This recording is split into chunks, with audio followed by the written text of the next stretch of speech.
Good afternoon. Israel's ambassador to the UN, Danny Danon, will deliver a brief statement ahead of this afternoon's Security Council. He will take questions afterwards. Thank you.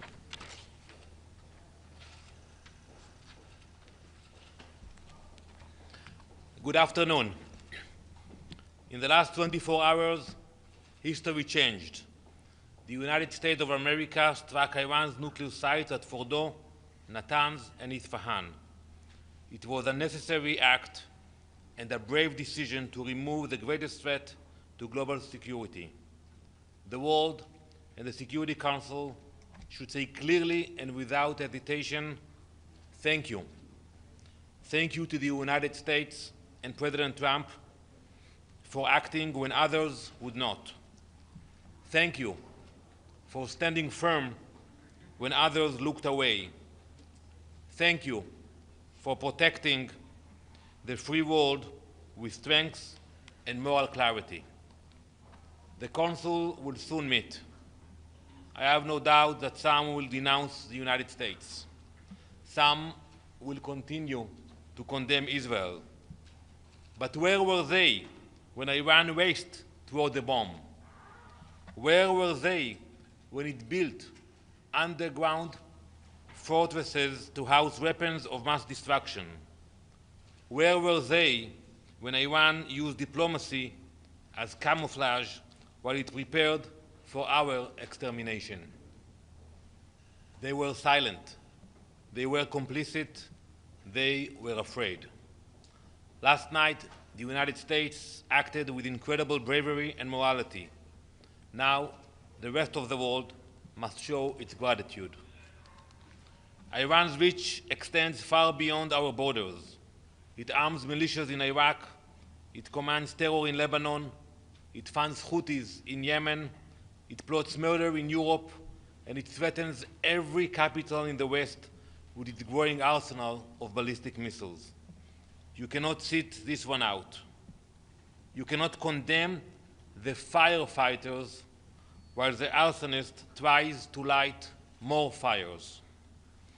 You cannot protect peace by appeasing evil. To the Iranian regime, understand this: any further attacks against our civilians will be met with overpowering righteous force. Unlike your actions against our civilians, our strikes will continue to target military and nuclear facilities. We will defend our people. We will not hesitate. We will do everything necessary to secure our future. Thank you. China Central Television. Just one very simple question. Do you think after this operation, Israel is safer now? Absolutely. Not only Israel. I think the entire world is safer. You don't have a radical regime which threatens to destroy member states of the UN. And today I think we have a historic days. Sir Ambassador, Iran International. Now that the nuclear facilities were bombed, what's the next step for Israel? Are you going to continue targeting Islamic Republic inside Iran? And also, is there a regime change in the plan for Israel?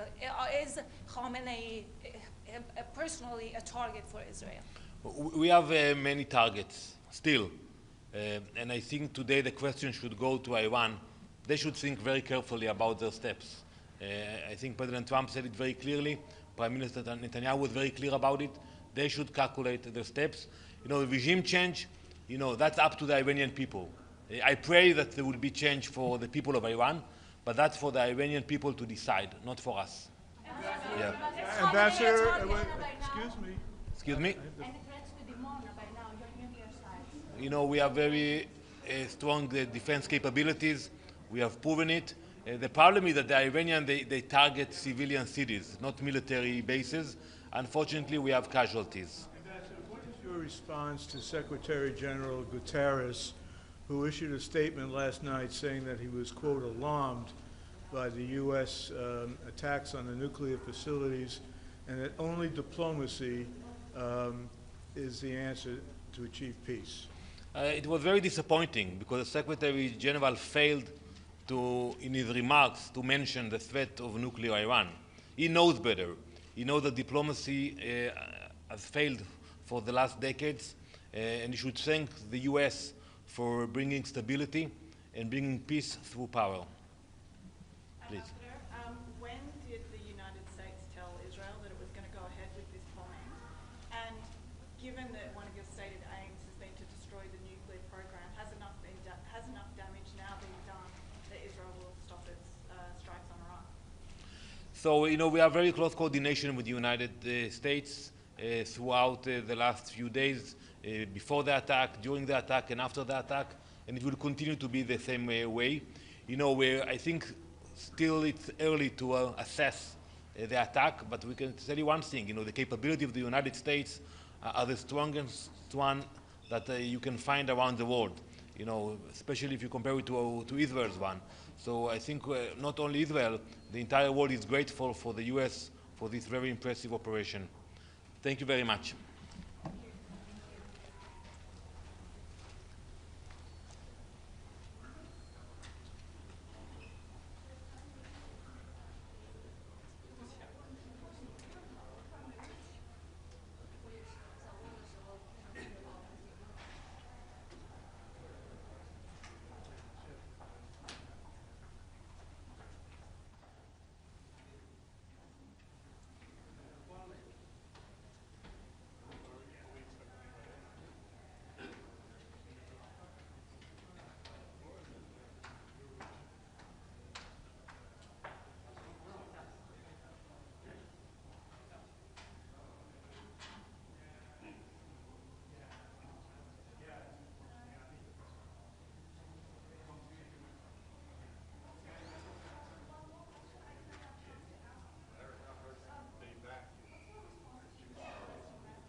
very soon.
The 9,941st meeting of the Security Council is called to order.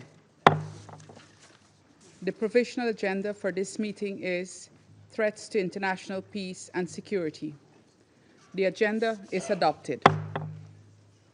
In accordance with Rule 37 of the Council's Provisional Rules of Procedure, I invite the representatives of Iraq, the Islamic Republic of Iran, Israel, and Kuwait to participate in this meeting. It is so decided.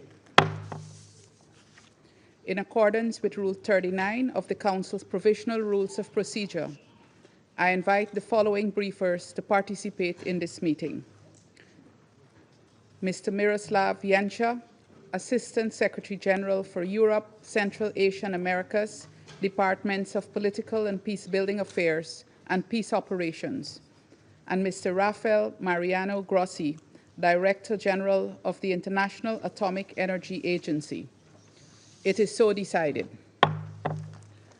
The Security Council will now begin its consideration of item 2 of the agenda.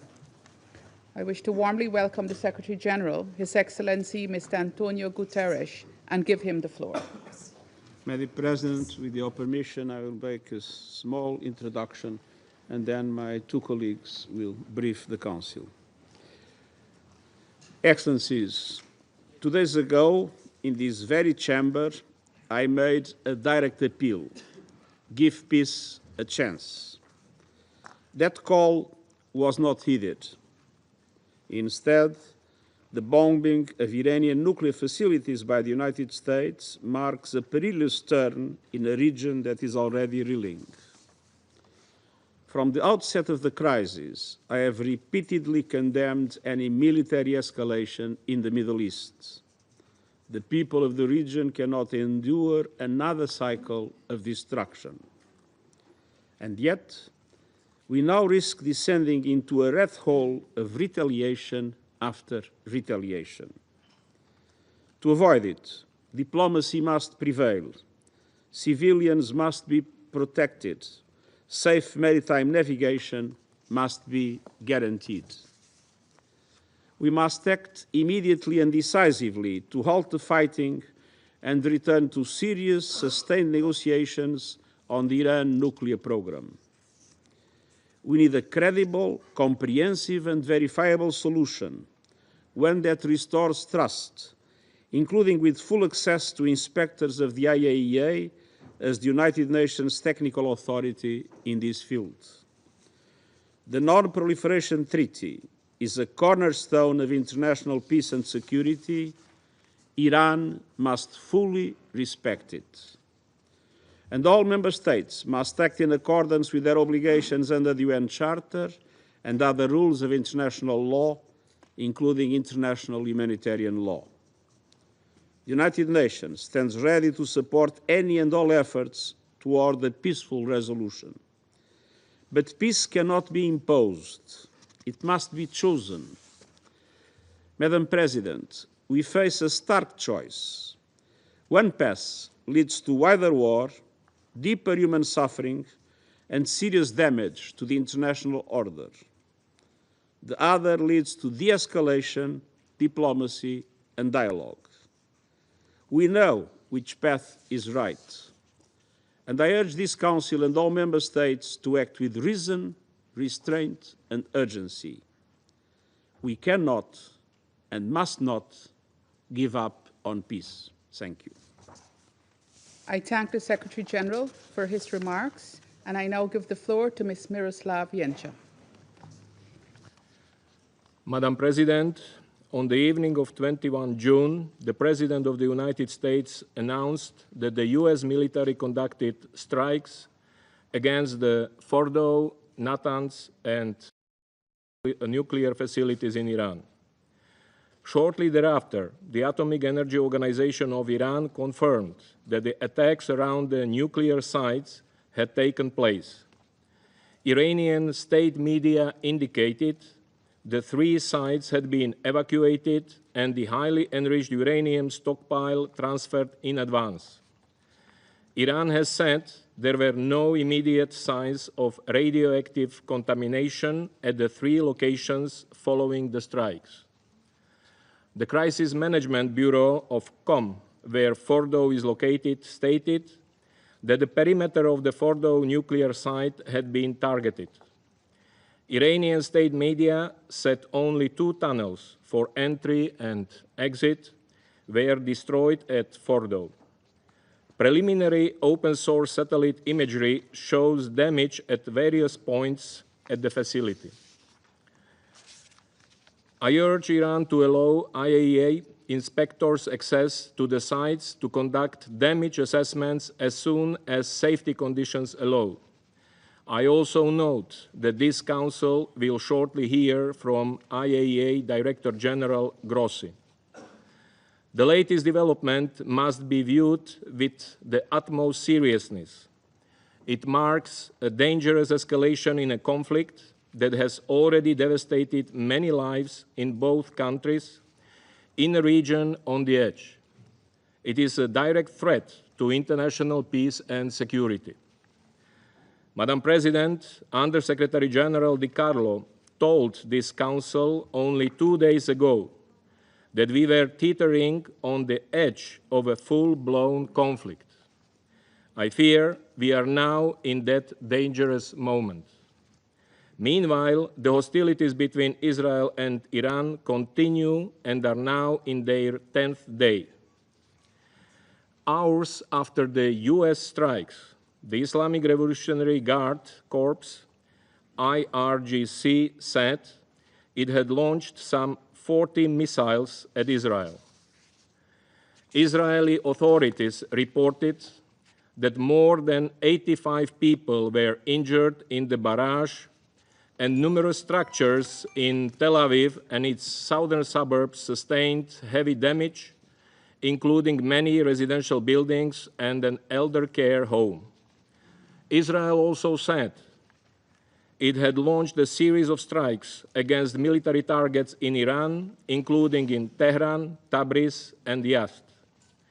The Israel Defense Forces, IDF, said 30 fighter jets had struck dozens of military targets across Iran.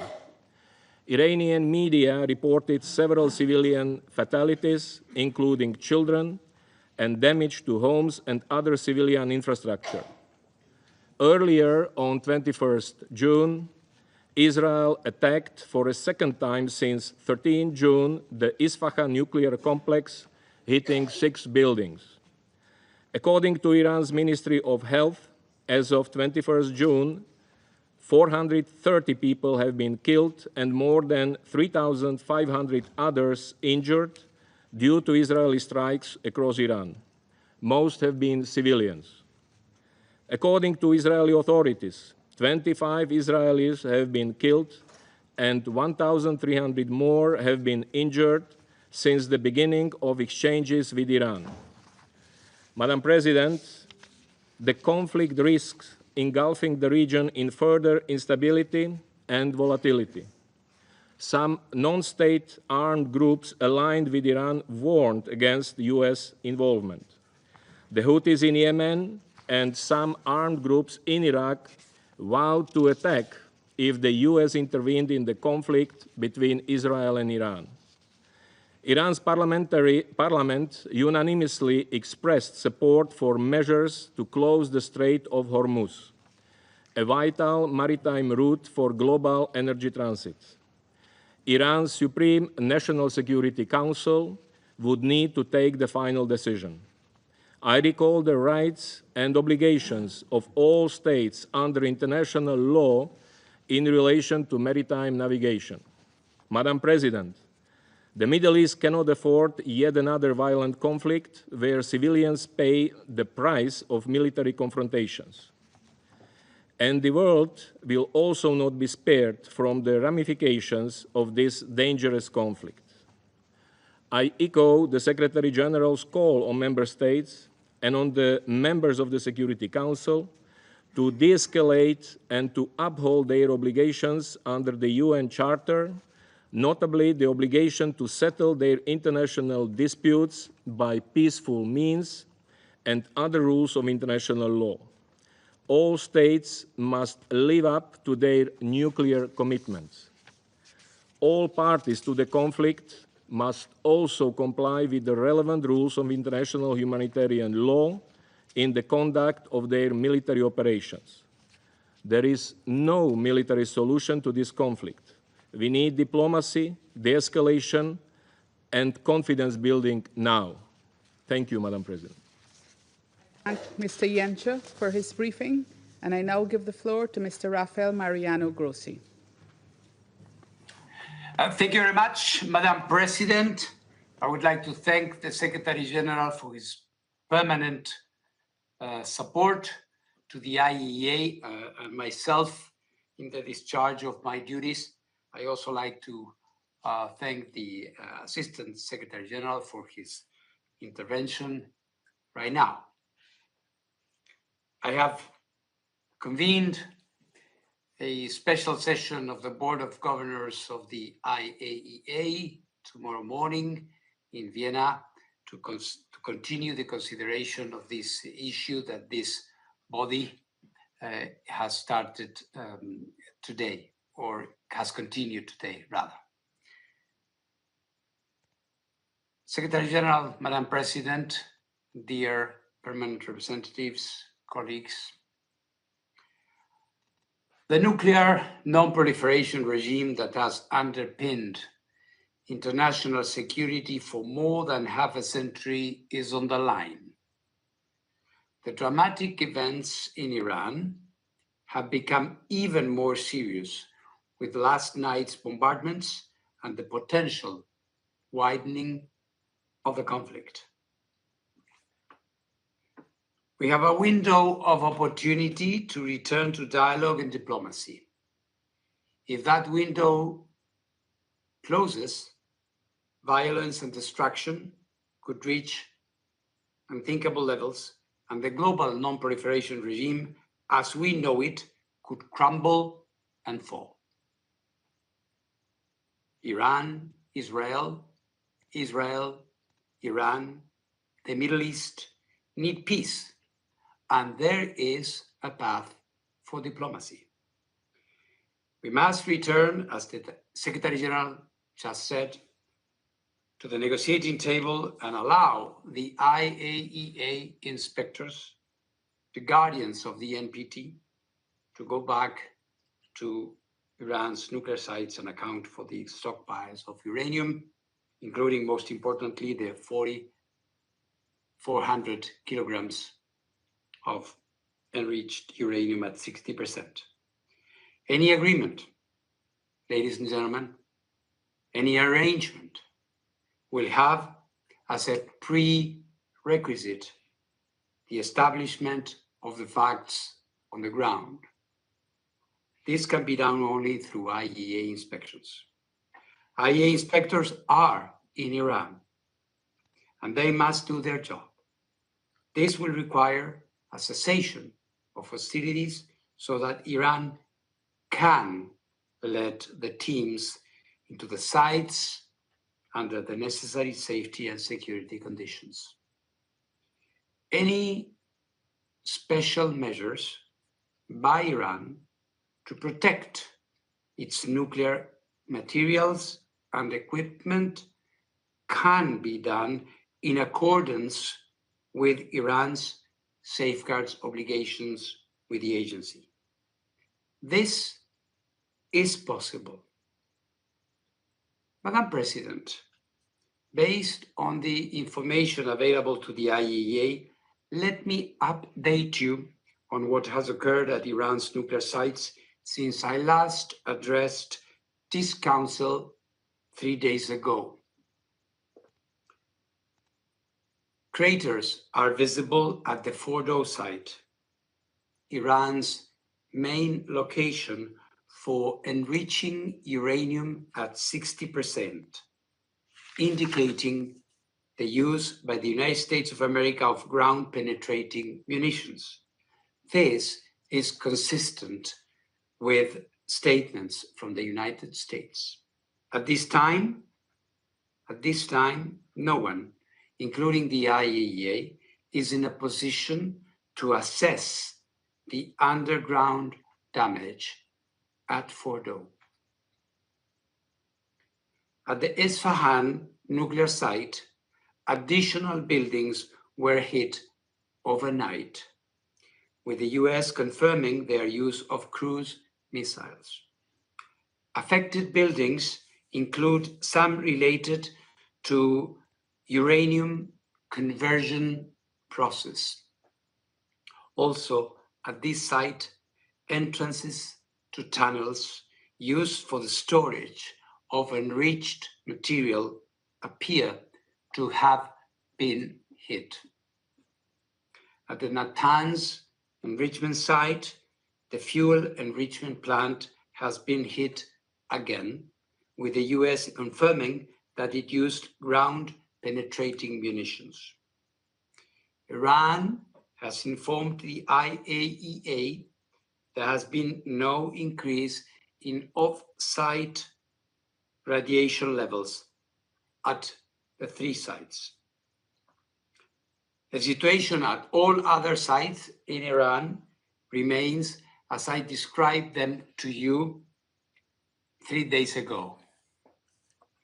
We continue to monitor the situation and encourage the Iranian regulator to maintain its indispensable contact with the IAEA's Incident and Emergency Center.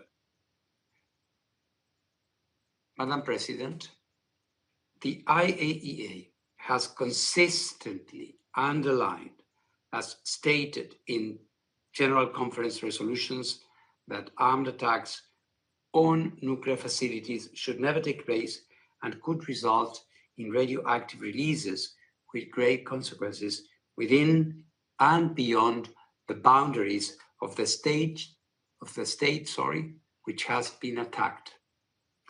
I therefore again call on maximum restraint. Military escalation threatens lives and delays a diplomatic solution for the long-term assurance that Iran does not acquire a nuclear weapon. It also threatens the global non-proliferation regime. As I stated 3 days ago and before, I am ready to travel immediately and to engage with all relevant parties to help ensure the protection of nuclear facilities and the continued peaceful uses of nuclear technology in accordance with the agency's mandate. With your support, the IAEA can deploy nuclear safety and security experts to Iran immediately, in addition to our safeguards inspectors, wherever they are needed. Madam President, there is arguably no more important and universally supported endeavor than ensuring that we use the enormous power of the atom for good rather than destruction. Let us not allow the window to close on diplomacy. Let us not allow the non-proliferation regime to fail. Irrespective of individual positions and views, one thing is certain, and this is the simple truth: we will not be safer if there are more nuclear weapons in more states around the world. The IAEA is ready to do its part to bring this military confrontation to an end. Thank you very much. I thank Mr. Grossi for his briefing. I now give the floor to those council members who may wish to make statements. I give the floor to the representative of the Republic of Korea. Thank you, Madam President.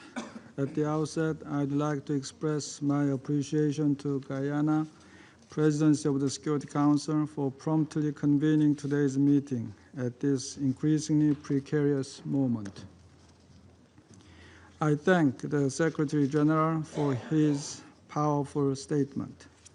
I also appreciate IAEA Director General Grossi and ASG Yencha for their informative briefings.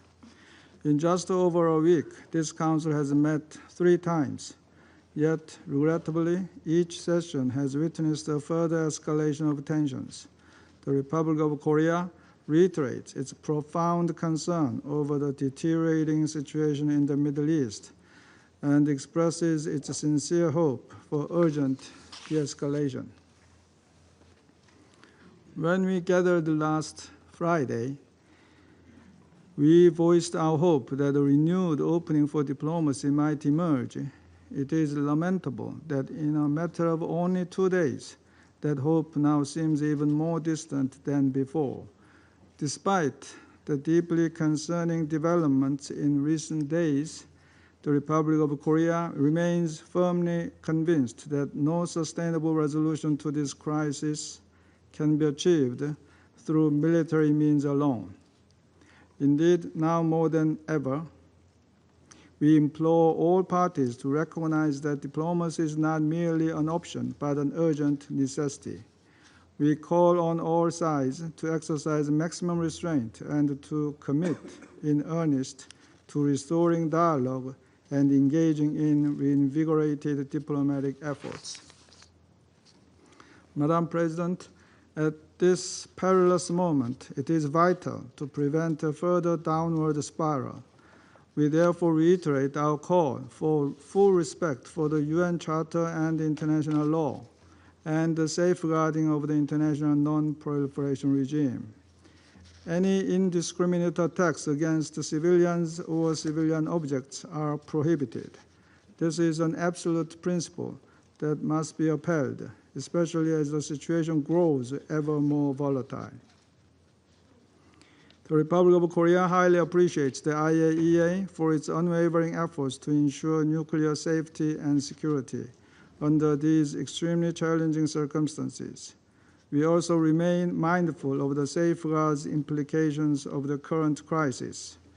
All parties need to return to the table so both military actions and nuclear safeguards concerns can come to an end.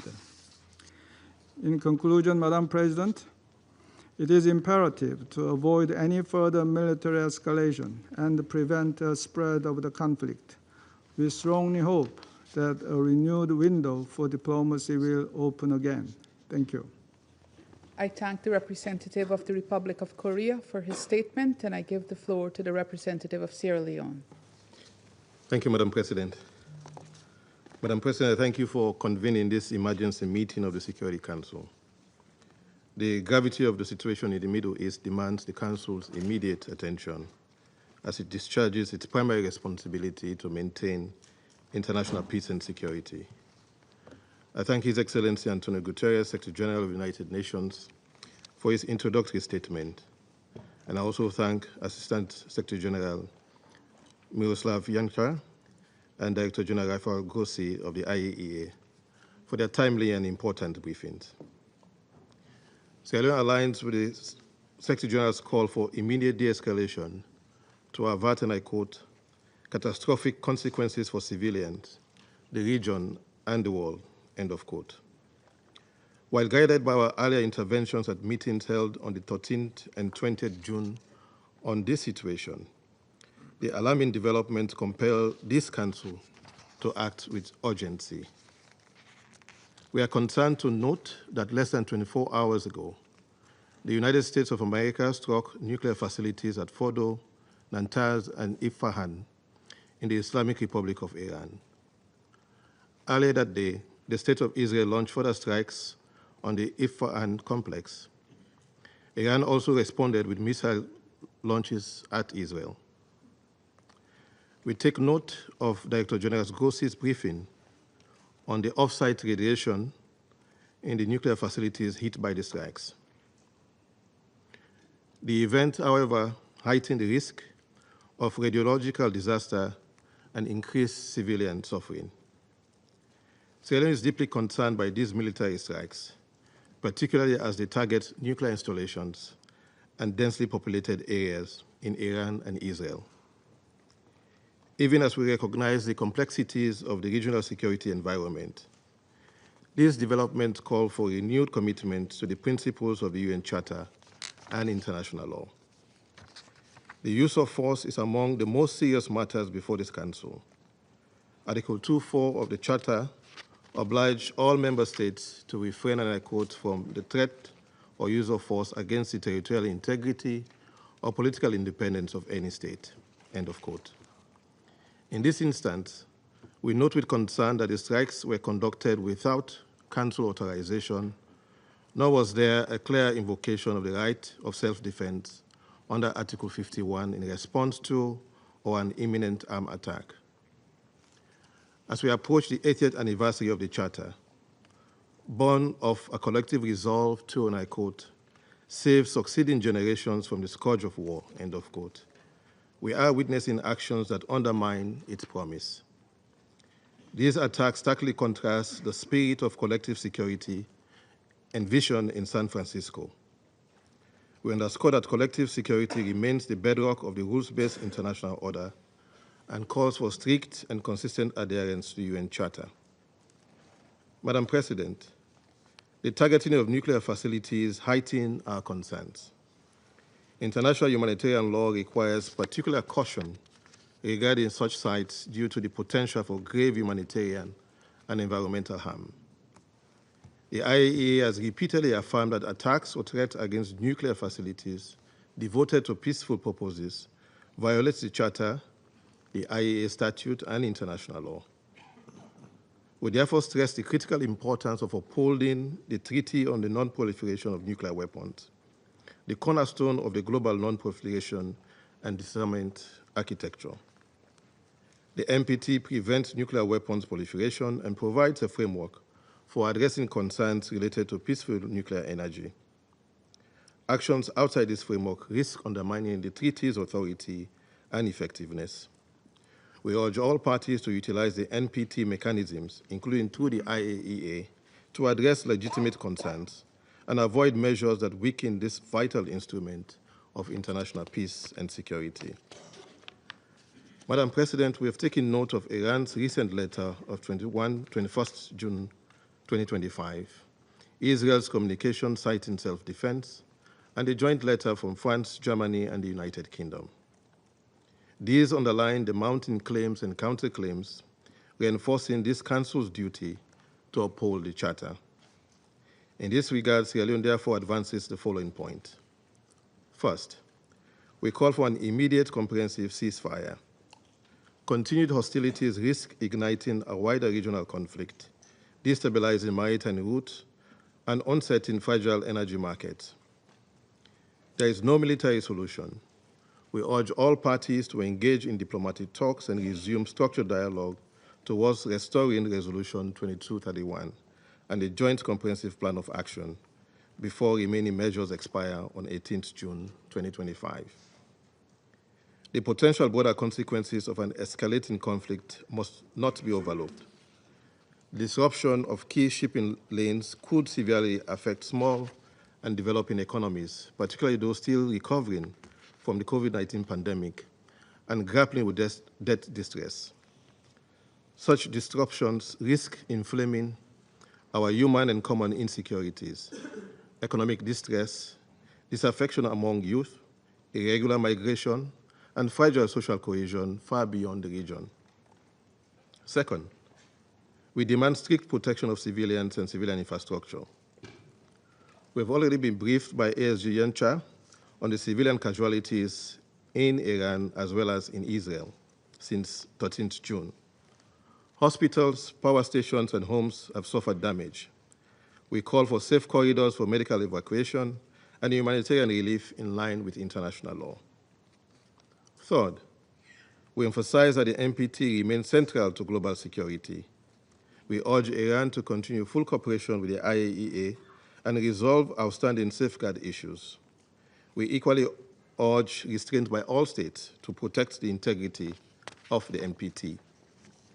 Fourth and lastly, we support full IAEA verification, transparent use of the procurement channel, and provisional application of the additional protocol as confidence-building measures essential to regional stability. In closing, Madam President, we must recall that immense power brings immense responsibility. States, including those entrusted with great power by the UN Charter, have a duty to act in ways that uphold peace, security, and a rules-based order. Setting aside the Charter's principle risk weakening the safeguards that protect us all and may embolden unilateral actions elsewhere. At this difficult moment, Sierra Leone appeals for de-escalation, restraint, and the pursuit of diplomacy. Let us remember that behind geopolitical decisions are the lives of ordinary people, men, women, and children, who look to this Council to safeguard their peace, security, and dignity. We hope that our actions will honor that trust and the promise of San Francisco. I thank you. The representative of Sierra Leone for his statement, and I give the floor now to the representative of the United Kingdom. Thank you, President, and thank you for convening this meeting. I'd like to start by thanking the Secretary-General, ASG Yanka, and DG Grossi for briefing us today. This is a pivotal moment for the region. A further spiral of conflict poses serious risks to regional and international peace and stability. Our foremost priority must now be to support de-escalation. We have long made clear that Iran must not have a nuclear weapon, and that their nuclear program represents a serious threat to international peace and security. The United States took action last night to alleviate that threat. The United Kingdom did not participate in US or Israeli strikes.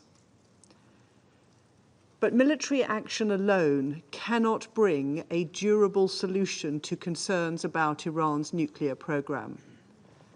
My Prime Minister has been clear. We urge Iran now to show restraint, and we urge all parties to return to the negotiating table and find a diplomatic solution which stops further escalation and brings this crisis to an end. It is in the interests of all parties to pursue such a deal. This was the joint call made by my Prime Minister with his French and German counterparts earlier today. Together with our E3 partners, the UK has long pursued a diplomatic solution to address Iran's nuclear escalation. On Friday, alongside E3 and EU colleagues, my Foreign Secretary met Iranian Foreign Minister Araghchi in Geneva to press directly for a return to diplomacy. My Foreign Minister spoke to Foreign Minister Araghchi again today and stressed the urgency of this, and we continue to engage partners across the region.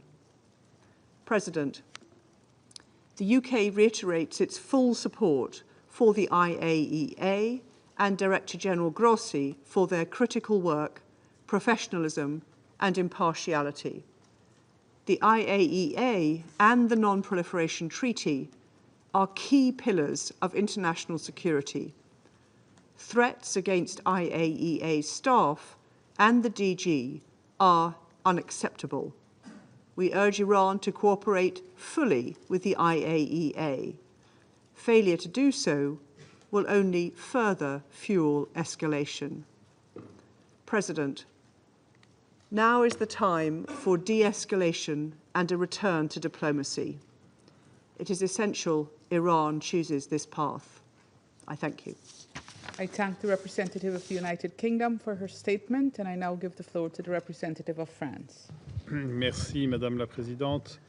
Madame la Présidente, je remercie tout d'abord Monsieur le Secrétaire général des Nations Unies pour sa déclaration 2 jours après celle qu'il a faite déjà pour nous alerter sur la gravité de la situation.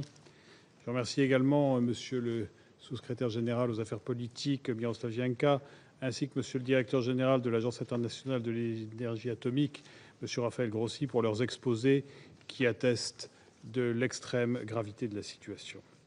Madame la Présidente, c'est avec préoccupation que la France a pris connaissance des frappes menées par les États-Unis contre 3 sites nucléaires en Iran.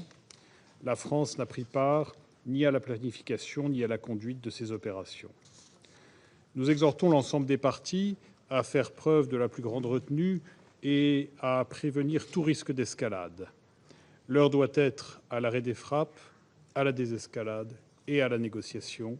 Les populations civiles doivent être épargnées alors que les frappes échangées entre l'Iran et Israël ont causé de trop nombreuses victimes parmi elles. Nous appelons en particulier l'Iran à s'abstenir de toute représaille, à cesser son escalade nucléaire et à opter pour la voie de la diplomatie, comme nous l'y avons encouragé à Genève vendredi dernier.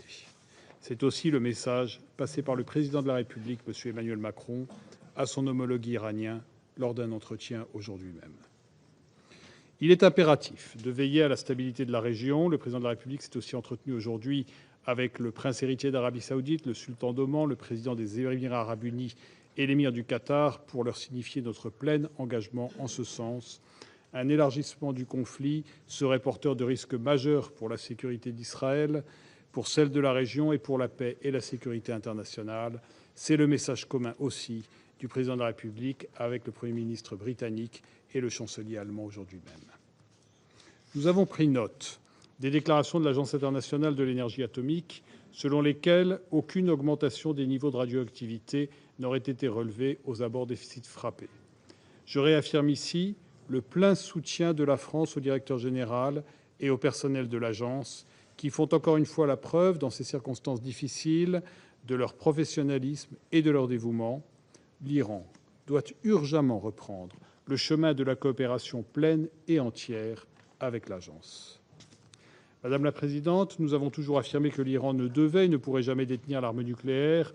L'obtention par l'Iran de cette arme marquerait une menace pour la sécurité d'Israël et de la région. Elle constituerait aussi une menace directe aux intérêts de sécurité de la France et de l'Europe et compromettrait l'architecture internationale de non-prolifération. La position de la France est identique depuis plus de 20 ans. Il n'existe qu'une solution diplomatique à la crise provoquée par le programme nucléaire iranien. Cette conviction a amené ces derniers jours la France, avec ses partenaires du E3, à prendre l'initiative des discussions avec l'Iran. Le ministre de l'Europe et des Affaires étrangères, Jean-Noël Barrot, était à Genève vendredi dernier pour cette rencontre avec son homologue iranien et ses homologues du E3 et de l'Union européenne. Dans ce cadre, nous avons redit nos préoccupations vis-à-vis du programme nucléaire iranien dont l'escalade dangereuse a été documentée ces dernières années par l'IAEA qui indiquait n'être pas en mesure de garantir son caractère pacifique. Nous avons réaffirmé notre détermination à faire en sorte que l'Iran ne se dote jamais de l'arme nucléaire, conformément à ses obligations au titre du traité de non-prolifération et à ses engagements dans le cadre de l'accord de 2015. Nous avons fait part de notre volonté de poursuivre les discussions avec l'Iran pour répondre aux préoccupations soulevées par son programme nucléaire et pour traiter plus largement les problèmes sécuritaires soulevés au plan régional par les actions déstabilisatrices de l'Iran. Cette conviction demeure aujourd'hui. Seule une solution diplomatique négociée peut permettre un règlement durable de la question nucléaire iranienne. La France demeure prête à contribuer avec ses partenaires européens à la recherche d'une telle solution. Nous devons retrouver le chemin de la négociation en vue d'un accord robuste, vérifiable et durable, indispensable pour permettre à l'agence de confirmer que le programme nucléaire iranien est entièrement pacifique, ce qui n'est pas le cas aujourd'hui. C'est la seule voie pour permettre d'assurer la stabilité de la région ainsi que la paix et la sécurité globale. Madame la Présidente, n'oublions pas que la région est déjà confrontée à Gaza à une guerre prolongée, aux conséquences humanitaires dramatiques. Nous appelons à un cessez-le-feu immédiat, à garantir l'acheminement sans entrave de l'aide humanitaire dans toute la bande de Gaza et à la libération immédiate et inconditionnelle des otages. La France demeure déterminée à progresser vers la mise en œuvre d'une solution à deux États, seule susceptible de permettre aux Palestiniens et aux Israéliens de vivre en paix et en sécurité. Nous continuons de travailler en vue d'une reprise de la conférence mandatée par l'Assemblée générale dont la France assure la coprésidence avec l'Arabie saoudite. Madame la Présidente, ce Conseil se réunira de nouveau dans 2 jours pour examiner la mise en œuvre de la résolution 2231. Cette réunion doit être l'occasion pour ce Conseil et pour l'Iran de réaffirmer notre attachement à la diplomatie et à la logique de négociation qui avait permis d'aboutir à l'accord de 2015. Je vous remercie. I thank the representative of France for his statement, and I give the floor to the representative of Panama. Gracias, señora Presidente. Saludamos y agradecemos al secretario general de las Naciones Unidas, Su Excelencia Antonio Guterres, por su presencia y por su importante intervención.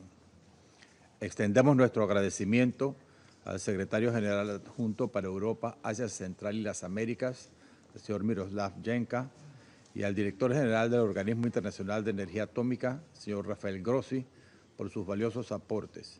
Y damos la bienvenida a las delegaciones de la República Islámica de Irán, Israel y Kuwait. Observamos con preocupación los recientes sucesos en Irán.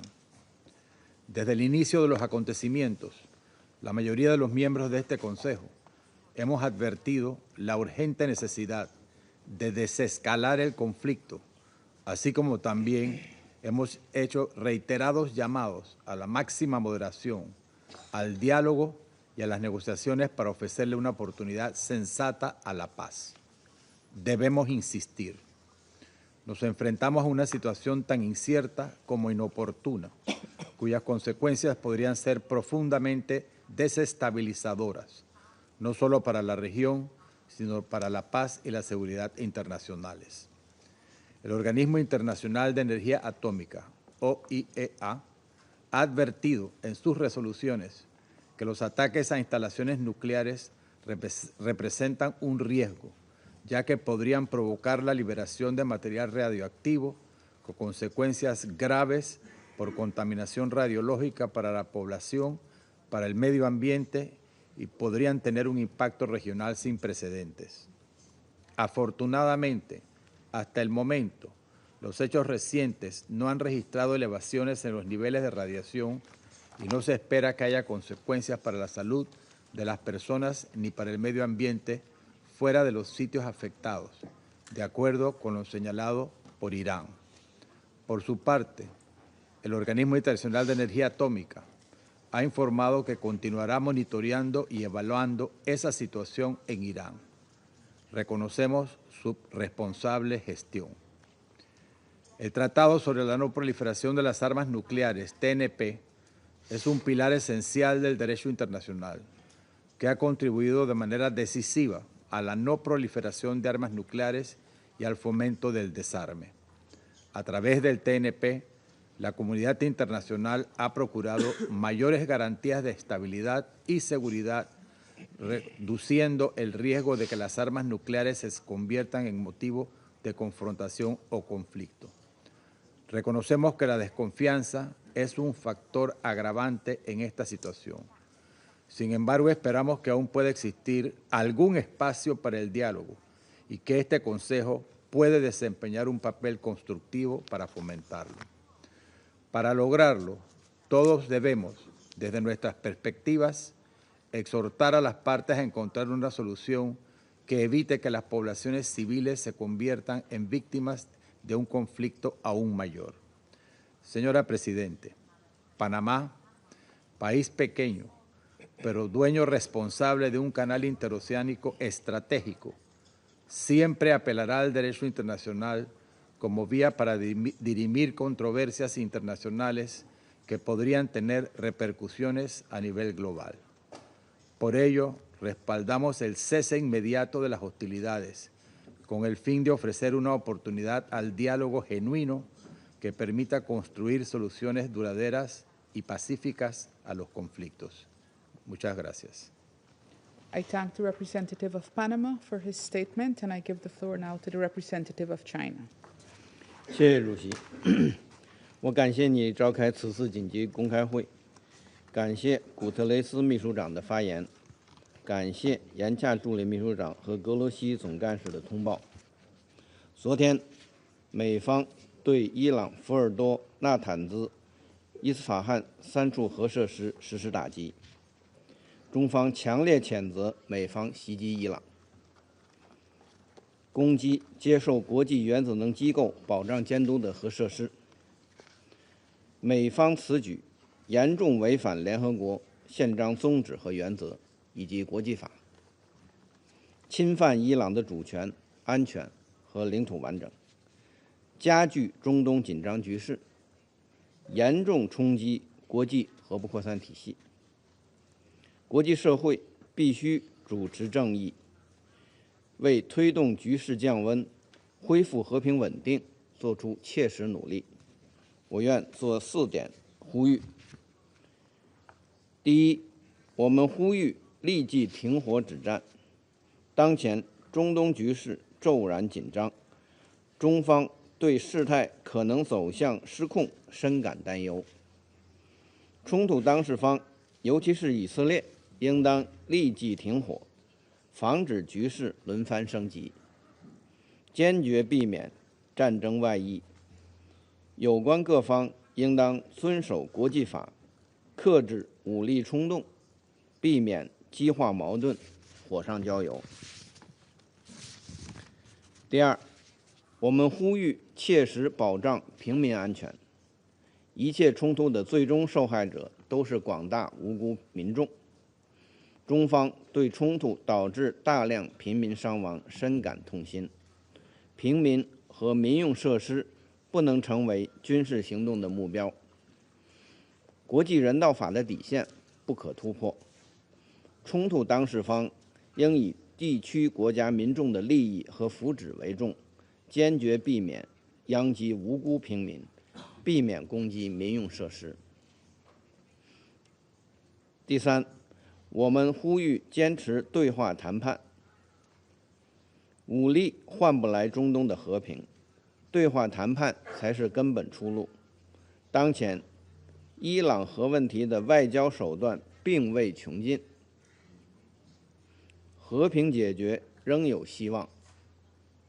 要坚持政治解决伊朗核问题的大方向不动摇，坚持通过对话谈判推动伊朗核问题重回政治解决轨道，达成各方均可接受的协议。第四，我们呼吁安理会尽快采取行动。安理会对维护国际和平与安全负有首要责任。面对重大危机，不能无所作为。俄罗斯、中国、巴基斯坦已经提出一项安理会决议草案，呼吁立即无条件停火，保护平民，遵守国际法，开展对话谈判。我们期待安理会成员展现责任担当，共同支持该决议草案，推动安理会为维护国际和平与安全履责尽职。中方愿同国际社会一道，凝聚合力，主持公道，为恢复中东地区和平稳定做出不懈努力。谢谢主席。I thank the representative of China for his statement, and I now give the floor to the representative of Greece. Thank you, Madam President. Let me start by thanking the Secretary General for his introductory remarks, as well as Assistant Secretary General Genscha and Director General Grossi for the informative and timely briefings. Madam President, this is the third time in 10 days that this Council has been convened in an emergency meeting, and rightfully so. The situation is now more dangerous than at any point since June 13th. What the Secretary General referred to as a defining moment for our collective future has now become a reality. We have taken note of the military action against nuclear-related sites in Iran and are monitoring with concern the evolving situation very closely. Madam President, allow me to raise the following 3 points. First, we reiterate our call upon all parties to show restraint. There is no need for more violence, especially given the potential grave consequences. It is critical for the EEUU inspectors to be able to resume their activity and check on the status of the stockpiles of the enriched uranium, as well as of the remaining enriching capabilities of Iran. This is essential as the global non-proliferation architecture and regional and potentially global security come under intense stress. Second, I must reiterate a strong concern over the nuclear program of Iran, which should never be allowed to have nuclear weapons. We have time and again warned against non-compliance with the legally binding safeguards and JCPOA obligation. Against this background, Israel has the right to protect itself and live in peace and security with its neighbors. We can argue in this chamber, and so many times we have done, on whether Iran's nuclear program was exclusively peaceful or not. However, whatever the case may be, such high levels of enriched uranium in a region as volatile as the Middle East cannot but generate extreme uncertainty and instability. Third, it is of critical importance to ensure that civilians on all sides are protected.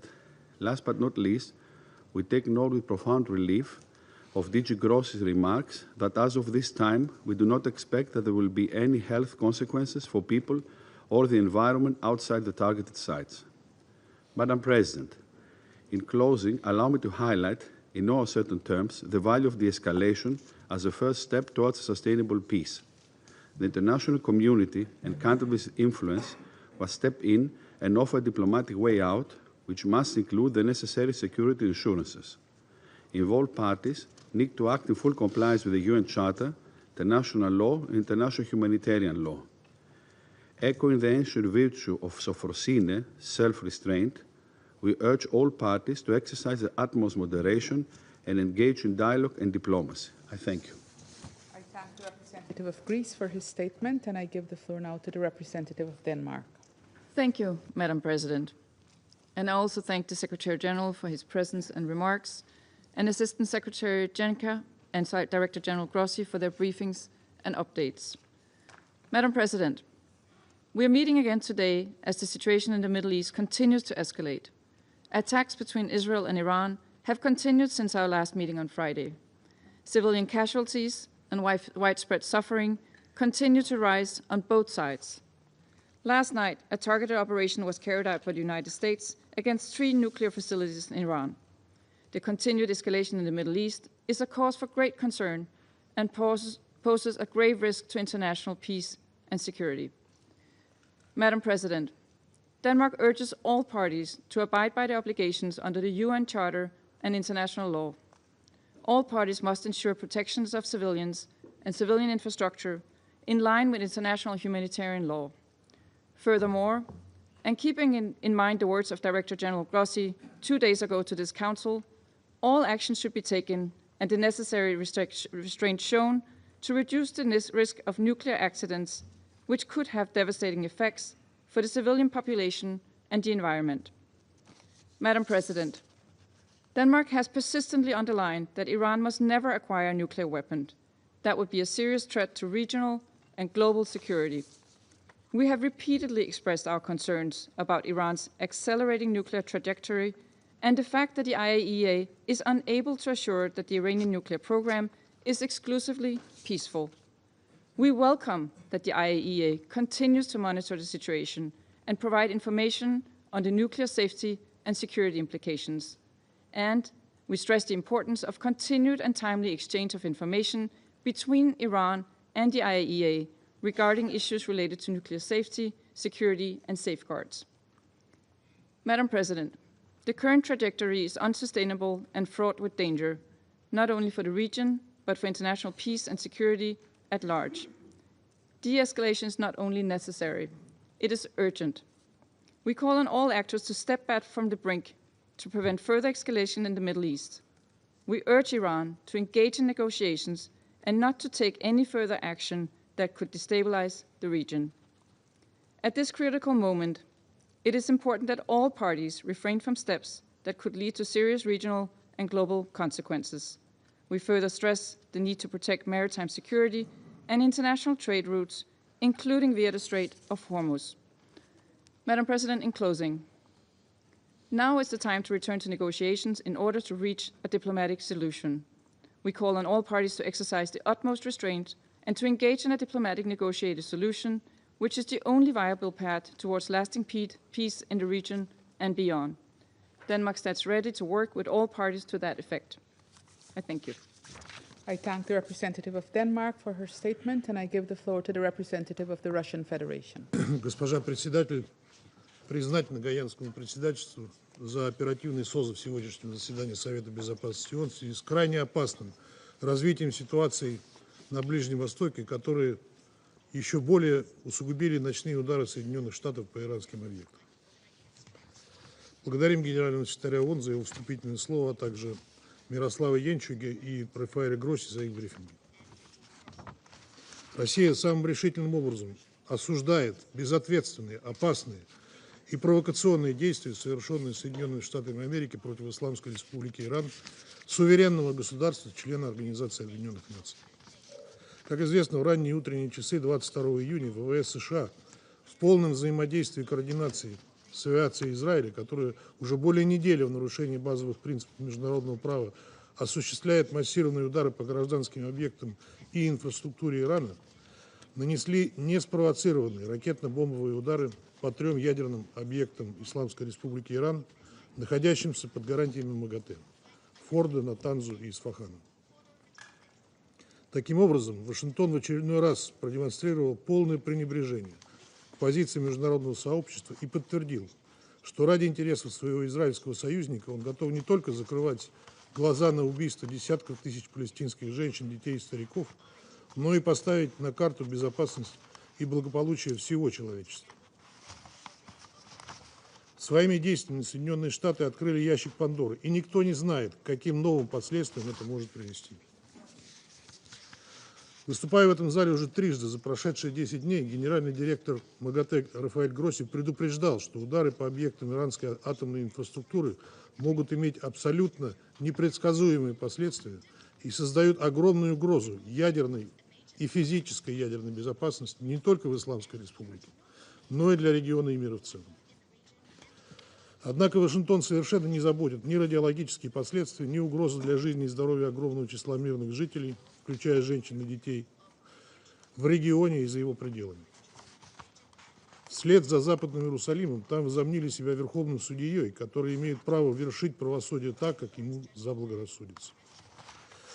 Таким образом, Соединенные Штаты подтверждают, что ради сохранения своей гегемонии в мире они готовы на любые преступления и нарушения международного права. Хотелось бы напомнить, что на подобные действия никто Соединенные Штаты не уполномачивал. Мы настойчиво предлагали американским коллегам свои посреднические услуги для того, чтобы найти мирное, взаимоприемлемое решение противоречий вокруг иранской ядерной программы. Но дипломатия нашим американским коллегам сегодня явно не нужна. Ответственность за это лежит на американском руководстве.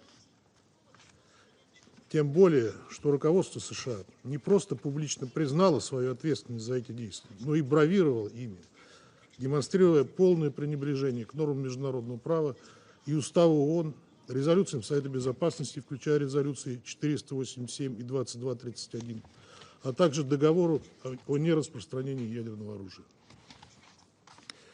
Госпожа председатель, буквально 2 дня назад здесь, в стенах этого Совета, мы слышали от многих делегаций, в том числе ближайших союзников Соединенных Штатов, призывы к деэскалации ситуации и урегулированию противоречий за столом переговоров.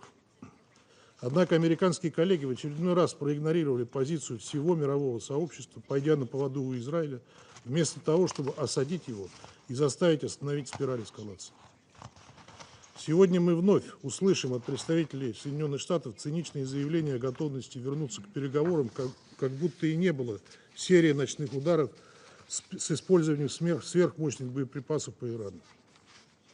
Очевидно, это делается для того, чтобы впоследствии лицемерно выставить Тегеран в качестве спойлера переговорного процесса, якобы подрывающего стабильность на Ближнем Востоке.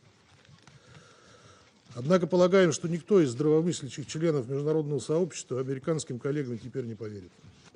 Равно как и не поверит их попыткам убедить Совет Безопасности в том, что Исламская Республика осуществляла попытки обрести ядерное оружие. Хочу напомнить, что еще в марте высокопоставленные представители американской разведки говорили о том, что Соединенные Штаты не располагают информацией о попытках Тегерана получить военный ядерный потенциал. Думаю, сегодня у многих возникло стойкое дежавю. Напомню, как в 2003 году в стенах этого зала госсекретарь Соединенных Штатов Колин Пауэлл тряс пробиркой, оправдывая планы Вашингтона вторгнуться на территорию другого суверенного государства, лишь для того, чтобы, повергнув его народ в хаос на десятилетия, не найти никакого оружия массового уничтожения.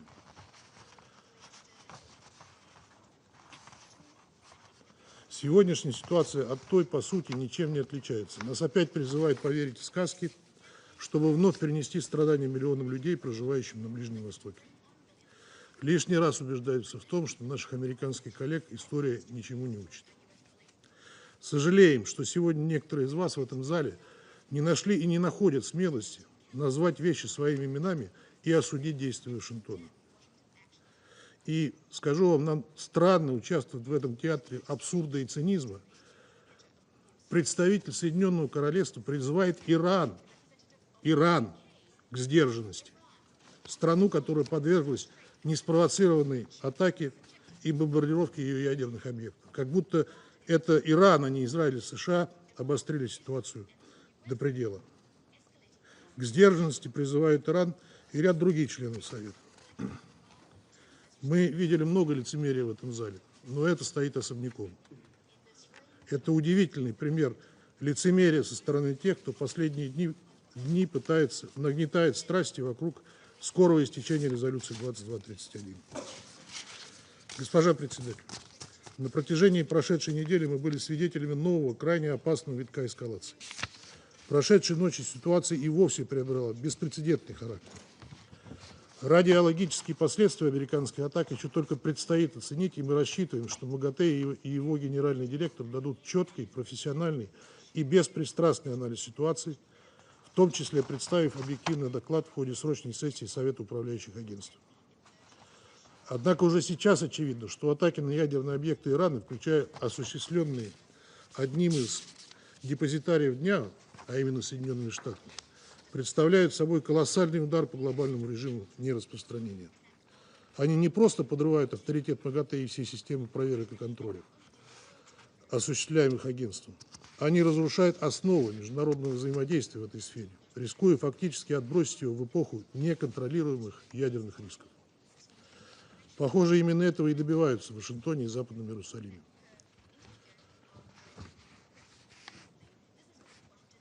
Россия, как ответственное государство и постоянный член Совета Безопасности, подобный сценарий поддержать не может. Иран, в соответствии с МЕР, имеет право на развитие мирной атомной программы, и США сегодня ночью фактически перечеркнули многолетние дипломатические усилия, направленные на соблюдение этого основополагающего принципа. Согласиться с правомерностью американских действий – это все равно, что отправить все имеющиеся у международного сообщества соответствующие наработки в утиль. И раз уж сегодня так много говорилось о важности дня и глобального режима нераспространения ядерного оружия, то хочу напомнить, что Израиль к дню так и не присоединился. Соответственно, никакой полноценной системы проверок МАГАТЭ в отношении него не применяется. Иран же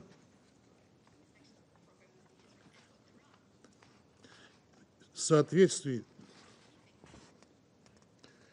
Хочу напомнить, что Израиль к дню так и не присоединился, соответственно, никакой полноценной системы проверок МАГАТЭ в отношении него не применяется.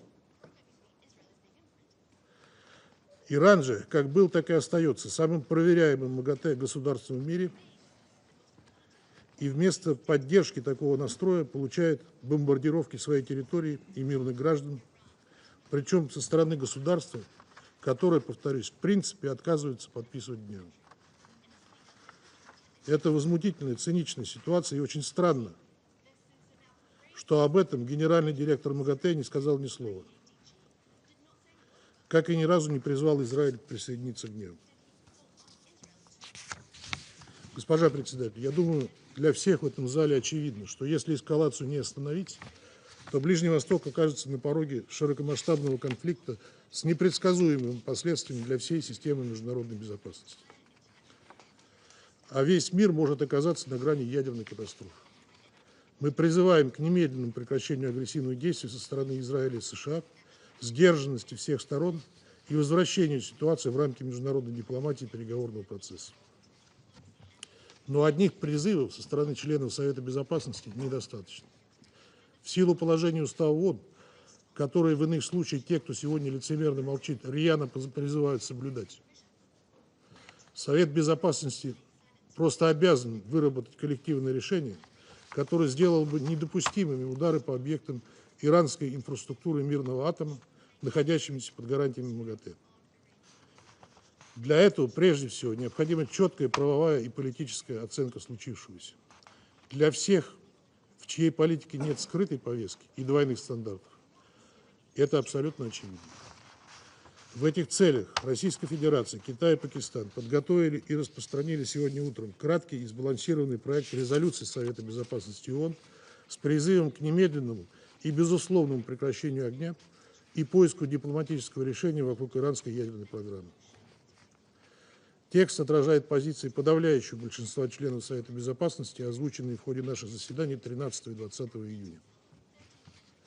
Рассчитывая на поддержку всех членов Совета с тем, чтобы он смог как можно скорее направить сигнал о необходимости немедленного прекращения насилия, к чему сегодня, помимо прочего, в очередной раз призывал нас генеральный секретарь ООН. Без четкой и принципиальной позиции Совета дальнейшая эскалация неизбежна. Призываем всех членов Совета Безопасности проявить ответственный подход и поддержать представленный проект. Благодарю вас. I thank the representative of the Russian Federation, and I give the floor now to the representative of the United States. Thank you, Madam President, and thank you, Secretary General Antonio Guterres, Assistant Secretary General Miroslav Yensha, and Director General Rafael Grossi for your continued attention on this urgent matter of international peace and security. Madam President, last evening, U.S. military strikes targeted nuclear facilities in Fordo, Natanz, and Isfahan with the aim of dismantling Iran's nuclear enrichment capacity and stopping the nuclear threat posed by the world's foremost state sponsor of terror. This operation sought to eliminate a long-standing but rapidly escalating source of global insecurity and to aid our ally Israel in our inherent right of collective self-defense, consistent with the UN Charter. For 40 years, the Iranian government has called for death to America and death to Israel, and posed a constant menace to the peace and security of its neighbors, the United States, and the entire world. Iran has attacked Israel with hundreds of ballistic missiles and through terrorist proxies. For decades, Iran has been responsible for misery and countless deaths across the Middle East. Iran's government and its proxies have also killed numerous Americans, including American service members in Iraq and Afghanistan. In recent weeks, Iranian officials have intensified their hostile bluster and rhetoric. Iran has long obfuscated its nuclear weapons program and stonewalled good faith efforts in recent negotiations. Madam President, the time finally came for the United States, in the defense of its ally and in the defense of our own citizens and interests, to act decisively. The Iranian regime cannot have a nuclear weapon. Let us be clear. Iran should not escalate. As President Trump said, any Iranian attack, direct or indirect, against Americans or American bases will be met with devastating retaliation. To fulfill its core mission of maintaining international peace and security, this Council must call upon the Iranian regime to end its 47-year effort to eradicate the State of Israel, to terminate its drive for nuclear weapons, to stop targeting American citizens and interests, and to negotiate peace in good faith for the prosperity and security of the Iranian people and all other states in the region. Madam President, a member state here today cast aspersions about hypocrisy and raised the forthcoming meeting on UN Security Council Resolution 2231. In that regard, I would point out that the recent IAEA report on verification and monitoring of Iran's noncompliance with obligatory nuclear safeguards shows clearly that Iran has been continuing to accelerate its nuclear activities without any credible civilian justification.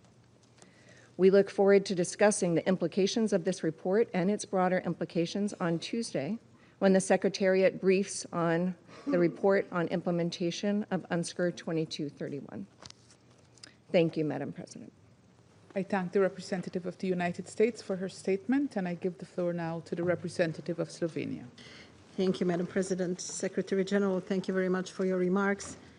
And thank you also to Director General Grossi and Secretary General, Assistant Secretary General Jenča for their briefings. Madam President, this body is mandated to work for maintenance of international peace and security. There are moments in this chamber and outside, pivotal moments that shape our collective future. We believe today's debate is one of them. Slovenia denounces the sharp military escalation.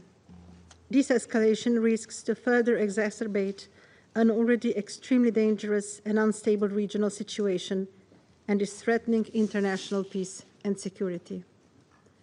Therefore, we join the Secretary General's call on the parties to the conflict to disengage from further escalation and retaliation. We call for an immediate ceasefire. Madam President, we further call on the parties to the conflict to respect the UN Charter and international law, including the international humanitarian law. As we have been proven time and time again, violence and military conflicts lead nowhere but to an ever greater suffering of the innocent people of the Middle East. We are deeply alarmed about the toll of the ongoing situation on civilians, the chaos and the fear it is sowing. Madam President, Slovenia remains concerned about the size and unclear nature of Iran's nuclear program. We reaffirm our firm rejection of nuclear proliferation. At this point, I wish to express our full support to the work of the International Atomic Energy Agency and to you, DG Grossi. At this critical moment, with so much at stake, we must insist on diplomacy. A tailored diplomatic solution is needed. We welcome attempts of maintaining a diplomatic path in the recent days, namely the meeting of the E3 and the EU with Iran, and call on everyone else to follow this path. We call on the parties to the conflict and those with influence on them to prioritize diplomacy and peace and to return to the negotiating table. This must include Iran's nuclear question, leading us to establishing a credible, comprehensive, and verifiable solution, as well as dealing with other regional crises, including Gaza. Madam President, let me repeat. This is not a time for further escalations. This is not a time for retaliatory measures. It is time for de-escalation and diplomacy. It is time for peace. And we call on all leaders to show leadership for peace. I thank you. I thank the representative of Slovenia for her statement, and I give the floor to the representative of Somalia. Madam President, at the outset, Somalia wishes to thank the Presidency for convening the Council again in response to escalating and grave developments in the Middle East. We also extend our appreciation to the Secretary General for his introductory remarks and to DG Grossi and ASG Janka for their thorough updates on this worrying and rapidly evolving threat to international peace and security in the Middle East. The recent attacks on nuclear facilities of Fordo, Natanz, and Isfahan in Iran represent a perilous escalation that threatens to engulf the entire region in an uncontrollable cycle of violence, suffering, and destruction. Somalia condemns any acts of aggression that violate the sovereignty and territorial integrity of member states. Such actions are in clear contravention of the principles enshrined in the Charter of the United Nations, in particular Article 2, Paragraph 4, which prohibits the threat or use of force against any state. We reaffirm the importance of respecting the sovereignty and territorial integrity of the Islamic Republic of Iran. Our delegation believes that all member states share responsibility to act in accordance with these principles and commitments. Madam President, at this critical moment, 4 urgent actions must guide our collective response. First, uphold international law and the UN Charter. We call for respect of the sovereignty and territorial integrity of all states and adhere to the principles of good neighborliness and to resolve disputes through peaceful means. Violations of these principles imperil countless lives and deepen regional crisis. Second, pursue de-escalation and comprehensive ceasefire. We urge all sides to work towards de-escalation and achieve immediate and unconditional ceasefire in order to restore calm and confidence-building measures. The Security Council must support every diplomatic initiative aimed at reducing tensions and preventing further conflict. Third, the return to negotiations on non-proliferation. Somalia reaffirms the urgent necessity of returning to negotiations regarding the Iranian nuclear program. Our delegation believes that the only viable path forward is a swift recommitment to talks on non-proliferation in line with relevant international resolutions. We further reiterate our call for the establishment of a Middle East zone free of nuclear weapons and for all regional states to join the Treaty on the Non-Proliferation and Nuclear Weapons. Lastly, protection of civilians and safeguarding nuclear facilities. We emphasize the paramount importance of protecting civilians and civilian infrastructure. Also, we urge all parties to exercise restraint and refrain from targeting nuclear facilities, particularly under IAEA safeguards, given the grave risks such actions pose to populations, regional stability, and the environment. Equally important is to guarantee freedom of navigation in international waterways and to refrain from actions that undermine maritime security. To conclude, Madam President, the challenges before us demand a collective, measured response rooted in dialogue, mutual respect, and a renewed commitment to multilateralism. Our delegation stands ready to engage constructively with the international community to advance peace, stability, and security for all states in the Middle East. We urge all parties to act with responsibility and wisdom, placing the well-being of the region's people above all other considerations. Our delegation echoes the SG call to give peace a chance and reiterates its call to seize this moment to redouble efforts for de-escalation and a return to negotiations and a sustainable diplomatic process. I thank you. I thank the representative of Somalia for his statement, and I give the floor to the representative of Pakistan.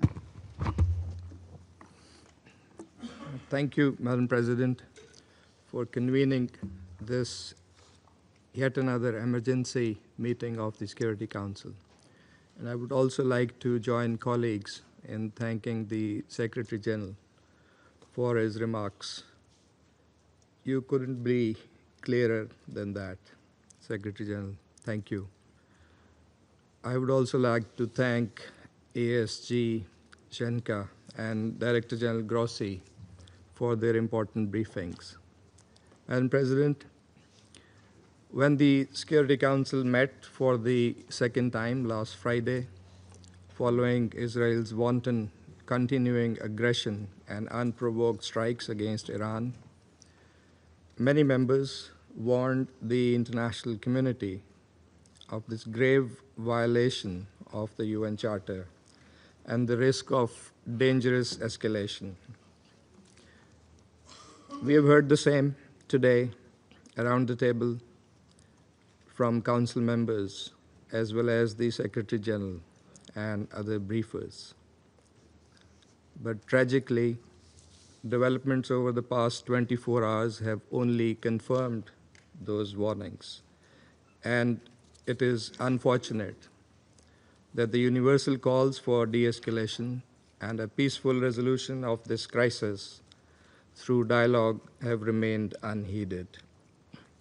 From the outset, Pakistan has adopted a principled position on these developments, a position based entirely on international law and the UN Charter. We have thus strongly and unambiguously condemned the Israeli aggression, expressed solidarity and full support for Iran's inherent and legitimate right of self-defense in conformity with the Charter of the United Nations, denounced the unlawful Israeli unilateral strikes on IAEA safeguarded Iranian nuclear facilities, called for bringing an end to this aggression, advocated cessation of hostilities and for reverting to dialogue and diplomacy for a peaceful, lasting settlement of the Iranian nuclear issue. In recent days, Pakistan's leadership, including the Deputy Prime Minister and Foreign Minister, has remained actively engaged in promoting those objectives through numerous and continuing contacts with leaders of other countries and our partners across regions, all in the interest of preserving international peace and security and in fulfillment of our responsibility as a member of the Security Council. The Council of Foreign Ministers of the OIC meeting in Istanbul has echoed the same call for ending the aggression and supporting de-escalation and a peaceful settlement. It is in this context that we are seriously concerned by the recent developments that have further heightened tensions. Pakistan has condemned the US strikes on Iranian nuclear facilities, which come on the heels of a series of brazen attacks by Israel on the nuclear sites. Let me recall that specific targeting of nuclear facilities under IAEA safeguards constitutes a clear breach of international law, the IAEA statute, multiple IAEA resolutions, as well as Security Council Resolution 487. And according to Article 25 of the Charter, the members of the United Nations agree to accept and carry out the decisions of the Security Council in accordance with the Charter. That responsibility to carry out the decisions of the Security Council is heaviest with the members of this Council, particularly the permanent members in the first place. Madam President, we are deeply alarmed by the escalating situation. The sharp rise in tensions and violence as a result of the Israeli aggression and unlawful actions is profoundly disturbing. Any further escalation risks catastrophic consequences for the region and beyond. Pakistan stands in solidarity with the government and brotherly people of Iran during this challenging time.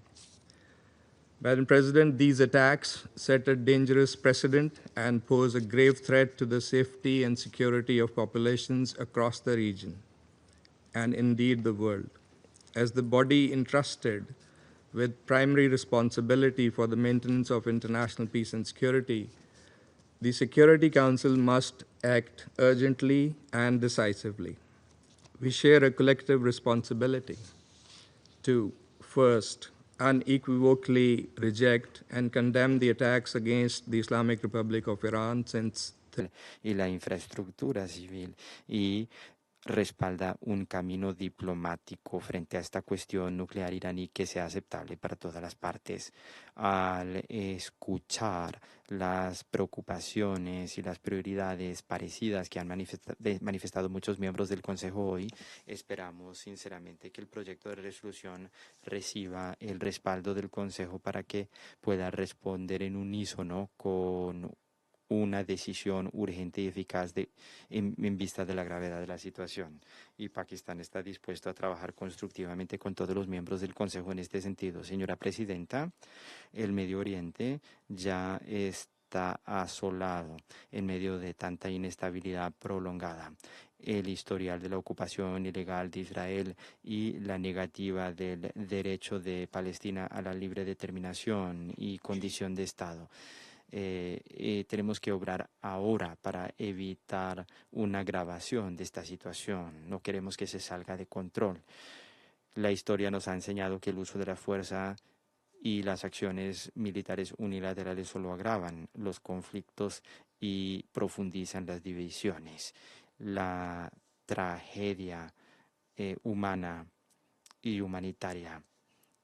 Para evitar esta tragedia tenemos que seguir la senda diplomática, la del diálogo. Tenemos que trabajar con sinceridad y con seriedad. Muchas gracias. Gracias a Pakistán por su intervención. Ahora doy la palabra a la representación de Argelia. Madam President. Señora Presidenta, le doy las gracias por haber convocado con prontitud esta reunión. Doy las gracias al secretario general por sus observaciones. Compartimos su valoración en el sentido de que estamos ante un peligroso recrudecimiento de la situación en la región, que ya se encontraba al límite, y suscribimos el urgente llamado que ha hecho usted a todos los Estados miembros para que distiendan la situación y cumplan con las obligaciones que les incumben en virtud de la Carta. Y I also thank ASG Jenka. Gracias también al subsecretario general Yencha y al director general Grossi por sus respectivas declaraciones. Señora Presidenta, el mundo, y especialmente Oriente Medio, no puede, repito, no puede soportar otra guerra. Por desgracia, los sucesos en la región se están acelerando a un ritmo alarmante y están sumiendo peligrosamente a Oriente Medio a una situación cercana al apocalipsis.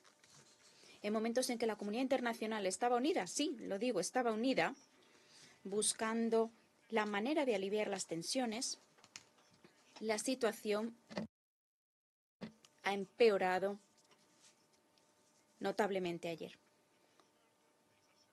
La situación, además, se ha visto exacerbada por los ataques estadounidenses contra instalaciones nucleares iraníes. Argelia expresa su profundo pesar y su profunda preocupación ante este grave suceso que empeora considerablemente la seguridad y que expone a la región entera a riesgos sin precedentes que podrían acarrear consecuencias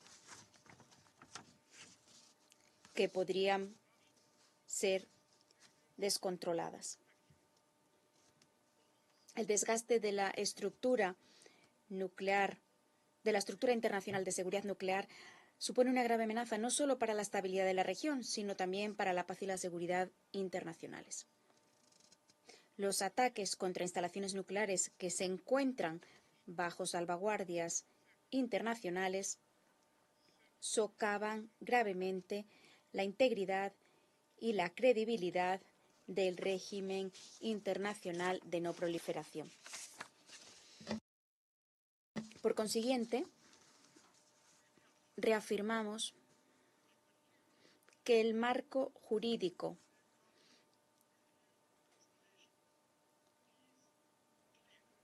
que salvaguarda las instalaciones nucleares es claro, es exhaustivo y es vinculante. Su existencia misma es precisamente con el fin de garantizar los más elevados niveles de seguridad y protección de dichas instalaciones. En las resoluciones de la Conferencia General de la IAEA, de manera reiterada y explícita, se afirma, y cito, todo ataque armado contra instalaciones nucleares dedicadas a fines pacíficos, así como cualquier amenaza contra dichas instalaciones, constituye una violación de los principios de la Carta de las Naciones Unidas, del derecho internacional y del estatuto del organismo. Fin de la cita. Estas resoluciones siguen siendo de plena vigencia y se aplican a la situación actual. Las instalaciones nucleares no deberían ser atacadas bajo ninguna circunstancia.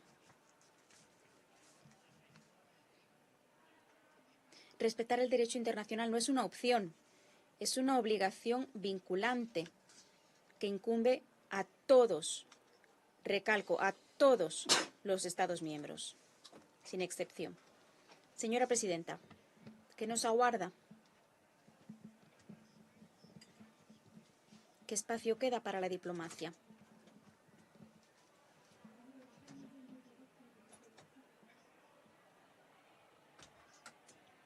¿Qué responsabilidad tiene este Consejo de Seguridad?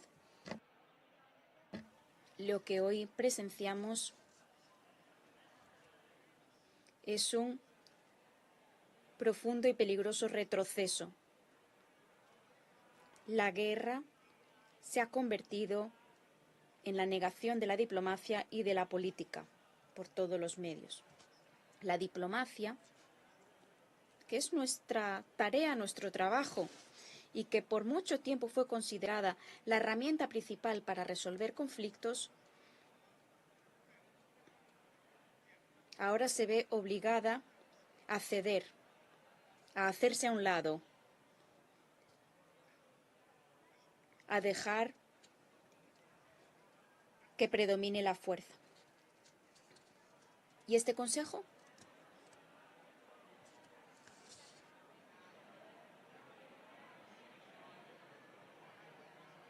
Para algunos, y especialmente cuando se trata de cuestiones de Oriente Medio, la moderación y el silencio, sí lo digo, el silencio, se consideran más útiles que lo que hacen. ¿Qué pasa entonces con las negociaciones? Con los acuerdos, con la esencia misma de las Naciones Unidas, con su carta, con sus principios y con el derecho internacional.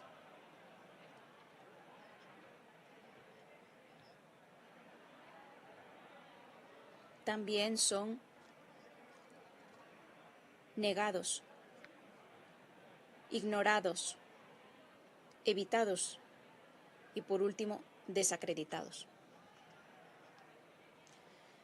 Las generaciones venideras recordarán no solo lo que dijimos, sino también lo que hicimos o lo que dejamos de hacer. Nosotros, los miembros del Consejo de Seguridad, especialmente los miembros electos. Señora Presidenta,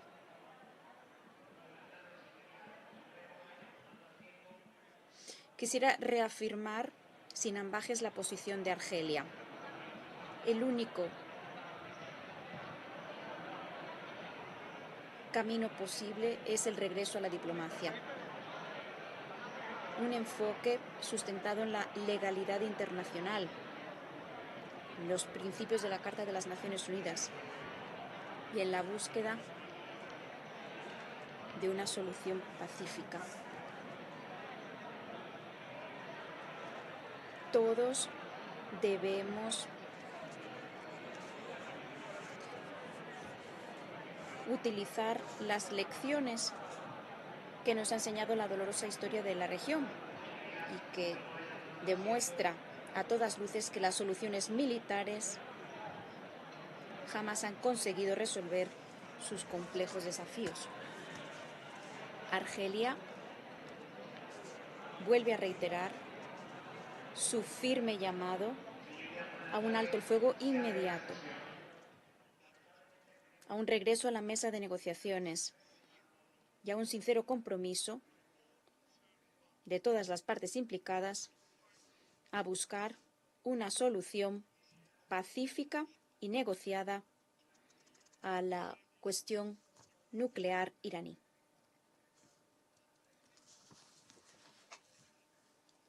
Incluido el levantamiento de las sanciones.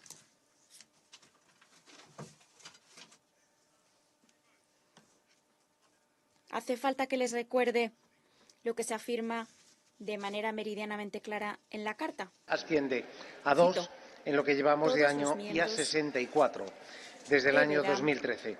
Desde el resolver Senado sus controversias no pararemos internacionales hasta erradicar esta lacra por medios de nuestra pacíficos. sociedad. Fin de cita. Expresamos nuestra más absoluta condena y rechazo Doy las gracias al ante estos representante nuevos de Argelia asesinatos por su declaración. y como muestra de A respeto, continuación, solidaridad y cariño, ruego se pongan en pie para guardar un respetuoso minuto de silencio. Gracias, secretario general Antonio Guterres, por estar hoy con nosotros y por sus palabras. También expreso nuestro reconocimiento al subsecretario general Miroslav Yencha y al director general Grossi de la OEA por responder diligentemente a nuestro urgente pedido de que informaran al Consejo de Seguridad. Colegas, hace apenas 2 días nos reunimos en este mismo salón e hicimos llamados urgentes a la diplomacia y a la distensión en relación con el conflicto en curso entre Israel e Irán. El secretario general pidió que se diera una oportunidad a la paz y muchos de nosotros y de nosotras nos hicimos eco de ese llamado. Guyana, como muchos otros países, incluidos miembros del Consejo, ha pedido sistemáticamente a Israel y a Irán que hagan gala de la máxima moderación y que eviten cualquier error de cálculo que pudiera sumir aún más a la región en una crisis más profunda. Colegas, llevamos meses escuchando Gracias, señorías. la retórica cada vez más peligrosa y las amenazas. Sin embargo, lo que se necesita ahora es liderazgo y diplomacia. En este contexto, Guyana quisiera plantear las consideraciones siguientes. Primero, Señorías, a continuación y conforme al orden del día sucediendo en Oriente establecido, Medio cuestión esta que ha sido nos informada y atañe aprobada a todos. en la mesa. Hemos de renovar nuestros A continuación llamados a la distensión y corresponde exhortar a las la aprobación, partes si procede, implicadas del acta de la sesión a anterior que celebrada los días retrocedan y 27 regresen a la y 28 de diplomacia mayo del Pedimos a los 2025. estados Pregunto a las que y puedan señores ejercer portavoces si influencia, que existe alienten a alguna las partes observación o para que comentario a las procedan actas que en han ese sido sentido. distribuidas en tiempo y en forma.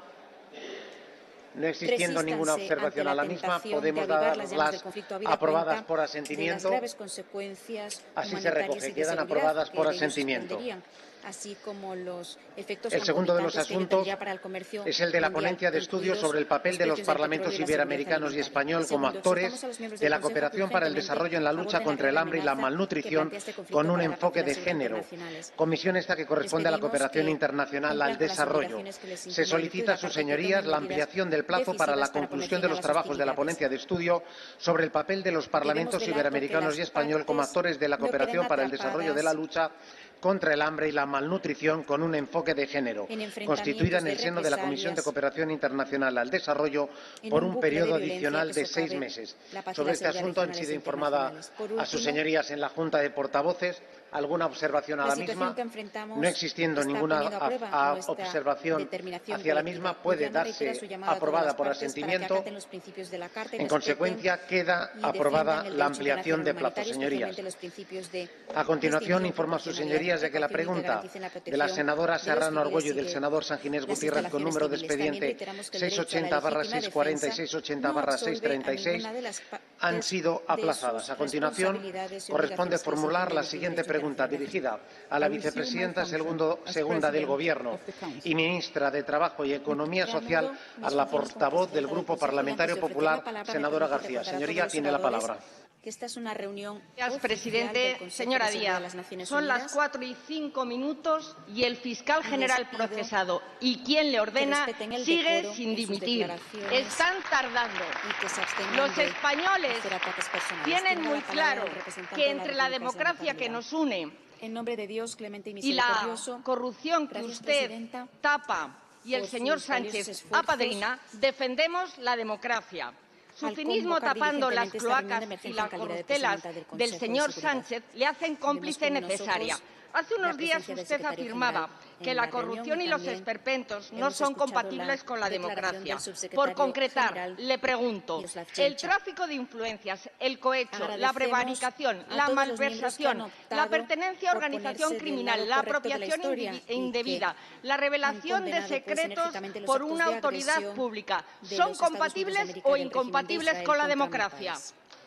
Y la operación mafiosa de guerra sucia contra la URCO, y el circo de Leire, la investigadora, y el aforamiento en fraude de ley, y la ronda diaria de lapidación de jueces por parte de los ministros, y que hoy esté la URCO registrando la casa del señor Ábalos, el número 2 de Sánchez, o que el fiscal general tenga que sentarse en el banquillo. ¿Debería dimitir o debería hacerlo también quien le... Hoy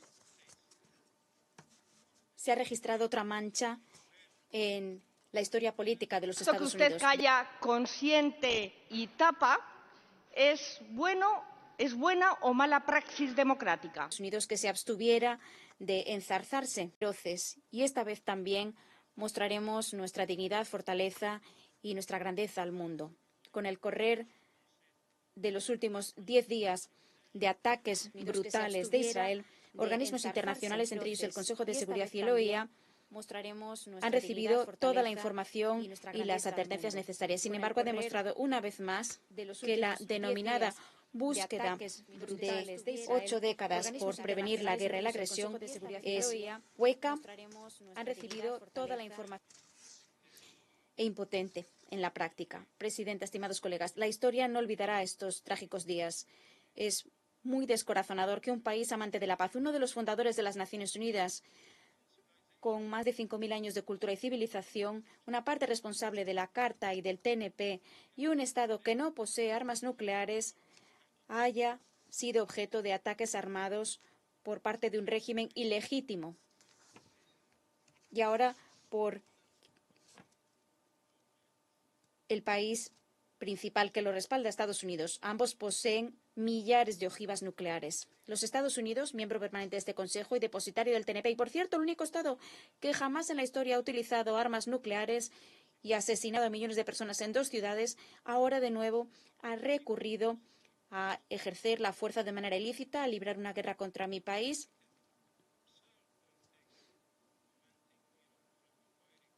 el absurdo e inventado pretexto de impedir que Irán obtenga armas nucleares. Qué ironía amarga y trágica. Presidenta, la agresión de los Estados Unidos y del régimen israelí es un quebrantamiento patente y flagrante del derecho internacional. Vulnera la norma perentoria de prohibición de agresión y los principios fundamentales consagrados en la Carta, concretamente el párrafo 4 del artículo 2, en el cual se prohíbe categóricamente la amenaza o el uso de la fuerza contra la integridad territorial y la soberanía de cualquier Estado miembro. Este acto ilícito también viola la Carta, el Estatuto de la OEA, las resoluciones correspondientes de la Conferencia General de la OEA y las resoluciones 487 y 2231 del Consejo de Seguridad, así como el propio TNP. Colegas, si bien la representante de los Estados Unidos de América sigue profiriendo acusaciones infundadas contra Irán, la comunidad internacional conoce de sobras el historial oscuro y bien documentado de intervenciones militares y uso ilícito de la fuerza contra otros estados soberanos y el patrocinio del terrorismo por parte de los Estados Unidos en Oriente Medio y en el mundo entero.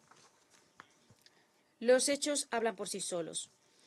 Todas las acusaciones lanzadas por los Estados Unidos contra Irán son infundadas, carecen de fundamento jurídico y tienen motivos políticos. Un ejemplo claro de ello es el asesinato cobarde y brutal del mártir general de división Qasem Soleimani y sus compañeros. Fue asesinado cobarde y deliberadamente mientras visitaba Irak por solicitud oficial del gobierno iraquí. Este crimen, perpetrado por las fuerzas estadounidenses bajo órdenes directas de quien en aquel entonces era presidente de los Estados Unidos de América y que ayer de nuevo se reivindicó la autoría de ese abominable crimen. El general de división Soleimani sigue siendo un héroe para nuestro pueblo y para las naciones de la región por combatir a los grupos terroristas, especialmente a Daesh. Presidenta. Desde sus invasiones ilícitas en Irak y Afganistán hasta su catastrófica intervención en Libia, los Estados Unidos han ignorado la Carta de las Naciones Unidas, han resquebrajado sociedades enteras y han desestabilizado la región durante décadas. Los pueblos de estos países siguen pagando el precio de estas políticas temerarias. Señora Presidenta, el ataque perpetrado por Israel el 13 de junio y los ataques aéreos cometidos por los Estados Unidos de América el 21 de junio no se produjeron en un vacío. Son producto directo de las acciones ilícitas y políticamente motivadas de los Estados Unidos y de sus asociados europeos, a saber, el Reino Unido, Francia y Alemania, así como la conducta sesgada del director general de la OEA.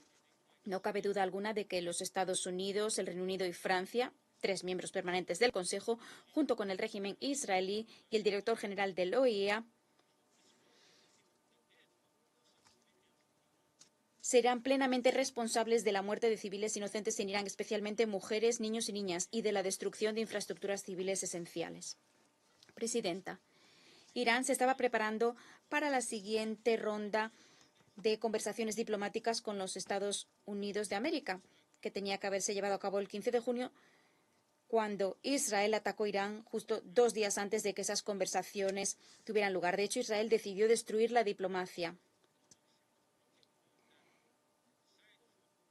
El denominado ofrecimiento de diplomacia no fue más que una trama engañosa para despistar a la comunidad internacional. Esta semana, mientras nuestro ministro de Relaciones Exteriores celebraba conversaciones con la Troika Europea del E3 y con la Unión Europea, los Estados Unidos decidieron destruir esa diplomacia. ¿Qué conclusión podemos sacar de esta situación? Desde la perspectiva de los países occidentales, Irán ha de regresar a la mesa de negociaciones. Pero, como lo mencionó el ministro de Relaciones Exteriores de Irán, ¿cómo va a regresar Irán a algo que nunca abandonó? Señora Presidenta, el patrón es evidente. El TNP, piedra angular del régimen de no proliferación, ha sido manipulado para utilizarse como arma política. En lugar de garantizar los legítimos derechos de las partes a utilizar la energía nuclear con fines pacíficos, se ha utilizado como pretexto para cometer una agresión y para llevar a cabo actos ilícitos que amenazan los intereses supremos de mi país. Esta conducta selectiva y de doble raseros de la Junta de la OEA y del Consejo de Seguridad, que hacen la vista gorda a los ataques cometidos anteriormente por Israel contra el reactor de Osirak en Irak, así como su ataque contra instalaciones nucleares en Irán que se encuentran bajo salvaguardias de la OEA, y la agresión actual son una deshonra moral, una vergüenza política y jurídica. Esta vergüenza mancillará por siempre la credibilidad de estos organismos internacionales. Con este sesgo flagrante no hay garantías de que otros miembros del TNP no vayan a enfrentar agresiones similares. Presidenta, durante más de 2 décadas, Israel, un régimen forajido, poseedor de armas nucleares, que se niega a sumarse al TNP pese a la resolución 477 del Consejo de Seguridad, ha promovido el discurso falso y engañoso de que Irán está a punto de obtener el arma nuclear. Sin embargo, no ha habido ni un ápice de pruebas para fundamentar esas acusaciones infundadas. Irán sistemáticamente ha entablado contactos diplomáticos de buena fe que desembocaron en el PAÍS y ha acatado a carta cabal los compromisos consagrados en dicho acuerdo y la resolución 2231 del Consejo de Seguridad, con lo cual hemos demostrado el carácter eminentemente pacífico de nuestro programa nuclear. Presidenta, Irán está actuando conforme a su legítimo e inmanente derecho de legítima defensa, contemplado en el artículo 51 de la Carta. Tomaremos todas las medidas que consideremos necesarias y de las que dispongamos para proteger a nuestra población, nuestra soberanía, nuestra integridad territorial, nuestros intereses nacionales y esenciales y nuestro programa nuclear para fines pacíficos de conformidad con el derecho internacional. De nuevo, quisiera recordar a este distinguido órgano sus obligaciones jurídicas y morales. Si este Consejo y las Naciones Unidas, que fueron creados para mantener la paz y la seguridad internacionales, no actúan en este momento decisivo, perderán por siempre su credibilidad y pertinencia. Israel y los Estados Unidos de América son los principales culpables de socavar el Estado de Derecho, de minar el derecho internacional, el Estatuto de la OEA y el régimen de no proliferación. Sin embargo, el silencio, los dobles raseros y la complicidad de organizaciones internacionales y de algunos países occidentales, como Francia y el Reino Unido, son igualmente condenables. El Consejo de Seguridad de las Naciones Unidas debería actuar de inmediato en virtud del capítulo 7 de la Carta para reparar esa injusticia y esas violaciones flagrantes. Y debería hacer lo siguiente: condenar categóricamente las agresiones flagrantes, las violaciones y los crímenes abominables cometidos contra la República Islámica de Irán. Debería adoptar medidas efectivas contra los agresores y responsabilizar plenamente de los hechos a los Estados Unidos de América y al régimen israelí. Debería someter las instalaciones nucleares de Israel a las salvaguardias del organismo. Esta es una prueba histórica para el Consejo y para las Naciones Unidas en su conjunto. Todos los Estados y todos los actores responsables deben estar a la altura de esta ocasión y condenar sin ambages estos crímenes flagrantes, porque de no hacerlo,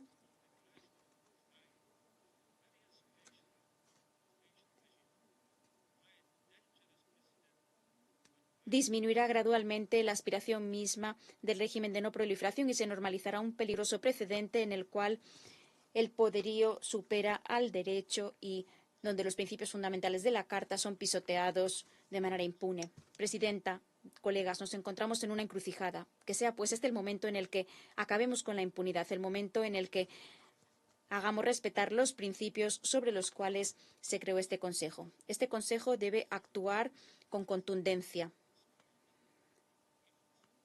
Guardar silencio será ser cómplice en estos crímenes. Si el Consejo no toma cartas en el asunto y no condena esta agresión flagrante, la mancha de complicidad permanecerá por siempre en su conciencia, al igual que sucede con el caso de Gaza. Gracias. Gracias, Irán. Tiene ahora la palabra la delegación de Israel. Gracias, Presidenta. En primer lugar, quisiera dar las gracias al secretario general, al subsecretario general Yencha, al director general Grossi por sus respectivas alocuciones. Presidenta, anoche cambió la historia. Los Estados Unidos de América atacaron las instalaciones nucleares de Irán en Fordow, Natanz e Isfahán. Los Estados Unidos, el líder del mundo libre, eliminaron la mayor amenaza existencial para el mundo libre, al igual que nuestra operación León naciente. Esta no fue una guerra que decidiéramos, fue algo necesario, fue un acto correcto para los Estados Unidos, para Israel, para Oriente Medio y para el mundo entero. Así que hoy el mundo entero debería decir aquí y ahora, para que conste, gracias. Gracias a los Estados Unidos por eliminar la mayor amenaza a la seguridad mundial. Gracias, presidente Trump, por actuar cuando tantísimos dudaban en hacerlo. Gracias por proteger al mundo libre con fortaleza y con clarividencia moral. Ahora resulta que algunos vienen aquí para denunciar a los Estados Unidos y a Israel. Así que les pregunto, ¿dónde estaban ustedes? ¿Dónde estaban ustedes cuando Irán se apresuró para obtener la bomba? ¿Dónde estaban ustedes cuando enriqueció uranio muy por encima del nivel necesario para usos civiles? Cuando enterró fortalezas enteras debajo de montañas para prepararse para exterminar a Israel. ¿Dónde estaban ustedes cuando Irán convirtió las negociaciones en un teatro y el engaño en estrategia? Ustedes no dijeron nada, fueron cómplices, tenían miedo. Fueron meros espectadores. Hace meses dije ante este Consejo y pedí una coalición de los valientes, pedí una coalición con clarividencia, moral y fortaleza para enfrentar la mayor amenaza que ha visto nuestro mundo desde la Segunda Guerra Mundial. Anoche, el líder del mundo libre actuó con esa valentía. Los Estados Unidos de América actuaron no solo para sí mismos, sino para todas las naciones que valoran la libertad por encima del radicalismo, para todas las naciones cuyos niños y niñas merecen crecer sin que aceche la sombra de un desastre nuclear. Ahora, el mundo tiene que seguir. Señora Presidenta, hemos oído muchos llamados a favor de la diplomacia en esta sala. El secretario general pide una desescalada. No se puede hacer caso omiso a que se intentó recurrir a la vía diplomática una y otra vez. Los Estados Unidos estuvo frente a ese esfuerzo. Muchas naciones aquí en esta sala se implicaron en el proceso diplomático con un sentido de urgencia y de buena fe.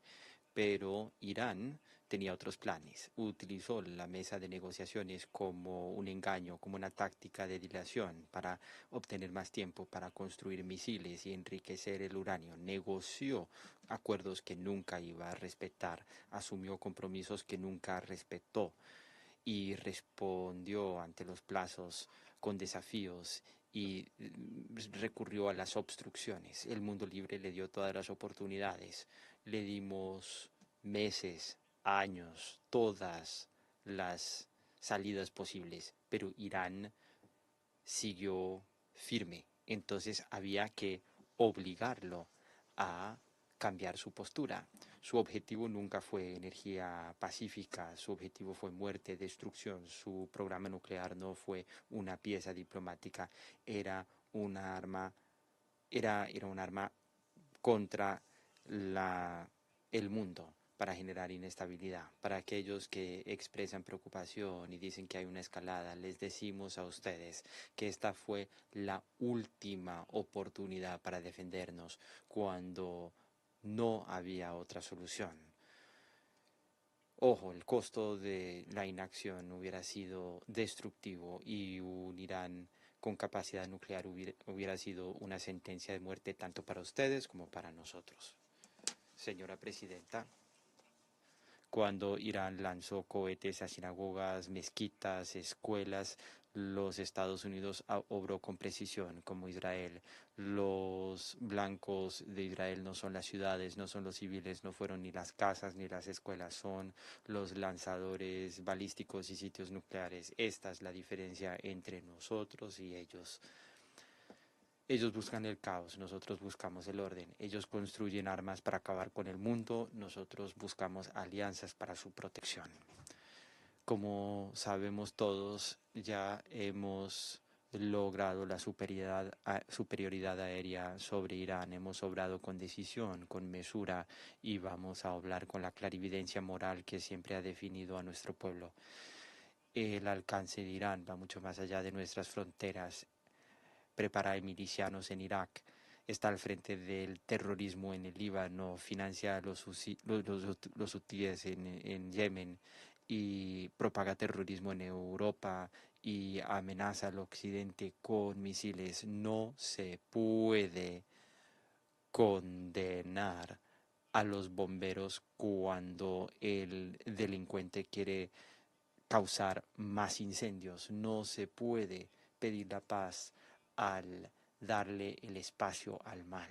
Colegas, Israel no buscó este momento, pero cuando llegó este momento no nos no eludimos la responsabilidad. Sabemos lo que puede suceder cuando el mundo se hace de la vista gorda frente a las tragedias. En esta ocasión obramos y no estuvimos solos. El mundo mostró que cuando el mundo estuvo al borde de un desastre nuclear, Estados Unidos estuvo a la altura. Cuando se acabó el tiempo, los Estados Unidos mostró valentía, y cuando llegó el momento para encarar las fuerzas de la extinción, los Estados Unidos estuvo al frente de ese esfuerzo. Ahora le corresponde al resto del mundo garantizar que la amenaza de un Irán nuclearizado nunca vuelva. Muchas gracias, señora presidenta. Gracias al representante de Israel por su intervención. Doy ahora la palabra a la representación de Kuwait. Gracias, señora presidenta. Ahora quisiera desearle a usted y a su país, un país amigo, muchas gracias por su convocatoria célere de esta reunión. Gracias al secretario general por estar aquí, por sus palabras tan importantes al inicio de esta reunión. También doy las gracias al señor Miroslav Yenchak y al señor Grossi por sus informes tan valiosos.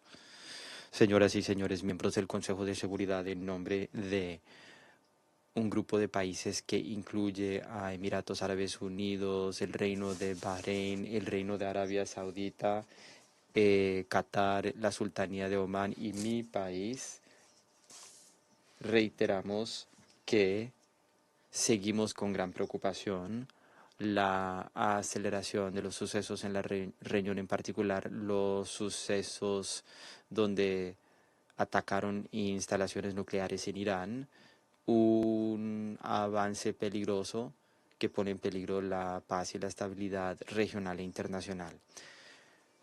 Los países de nuestro Consejo de Cooperación del Golfo advierten contra estas escaladas que podrían causar más tensiones y riesgos para la seguridad de la región y su población. Pedimos un cese inmediato de estas acciones escalatorias y pedimos que se obre con mesura máxima, evitando lo que pudiera agravar el conflicto, generando su propagación. Reiteramos que el diálogo y las vías diplomáticas son las mejores formas de encarar el conflicto para así alcanzar una solución pacífica.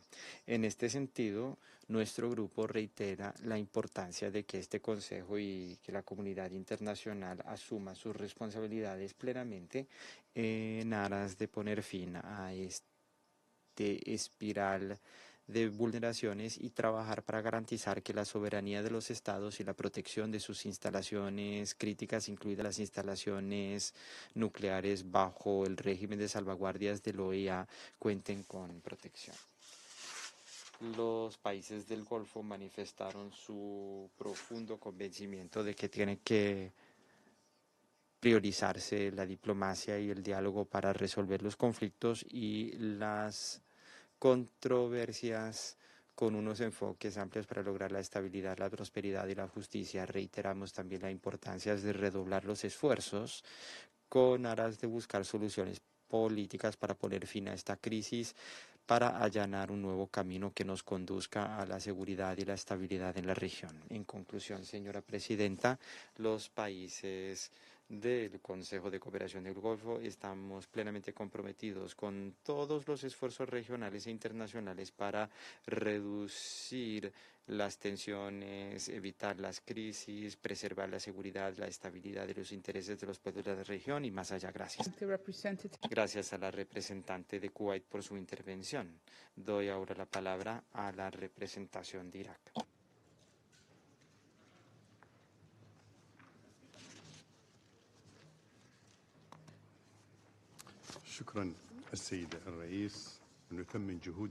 Gracias, señora presidenta. Gracias por sus esfuerzos tan valiosos al convocar esta reunión de urgencia. Gracias al excelentísimo secretario general por participar en esta reunión.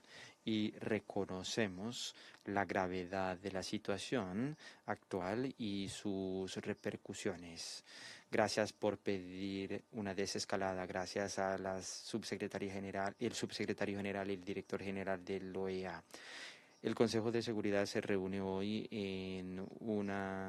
ante una emergencia y hoy asume la responsabilidad de mantener la paz y la seguridad internacionales en un momento en que nuestra región afronta una escalada peligrosa que podría generar inestabilidad en toda la región y en el mundo. Irak obra con moderación, manifiesta su gran preocupación ante la aceleración de los sucesos peligrosos que afectan al mundo, sobre todo la escalada militar en curso y la agresión militar contra 3 reactores nucleares en Irán. A nuestro juicio, en Irak, consideramos que es una escalada peligrosa y una amenaza directa a la paz y la seguridad regionales e internacionales.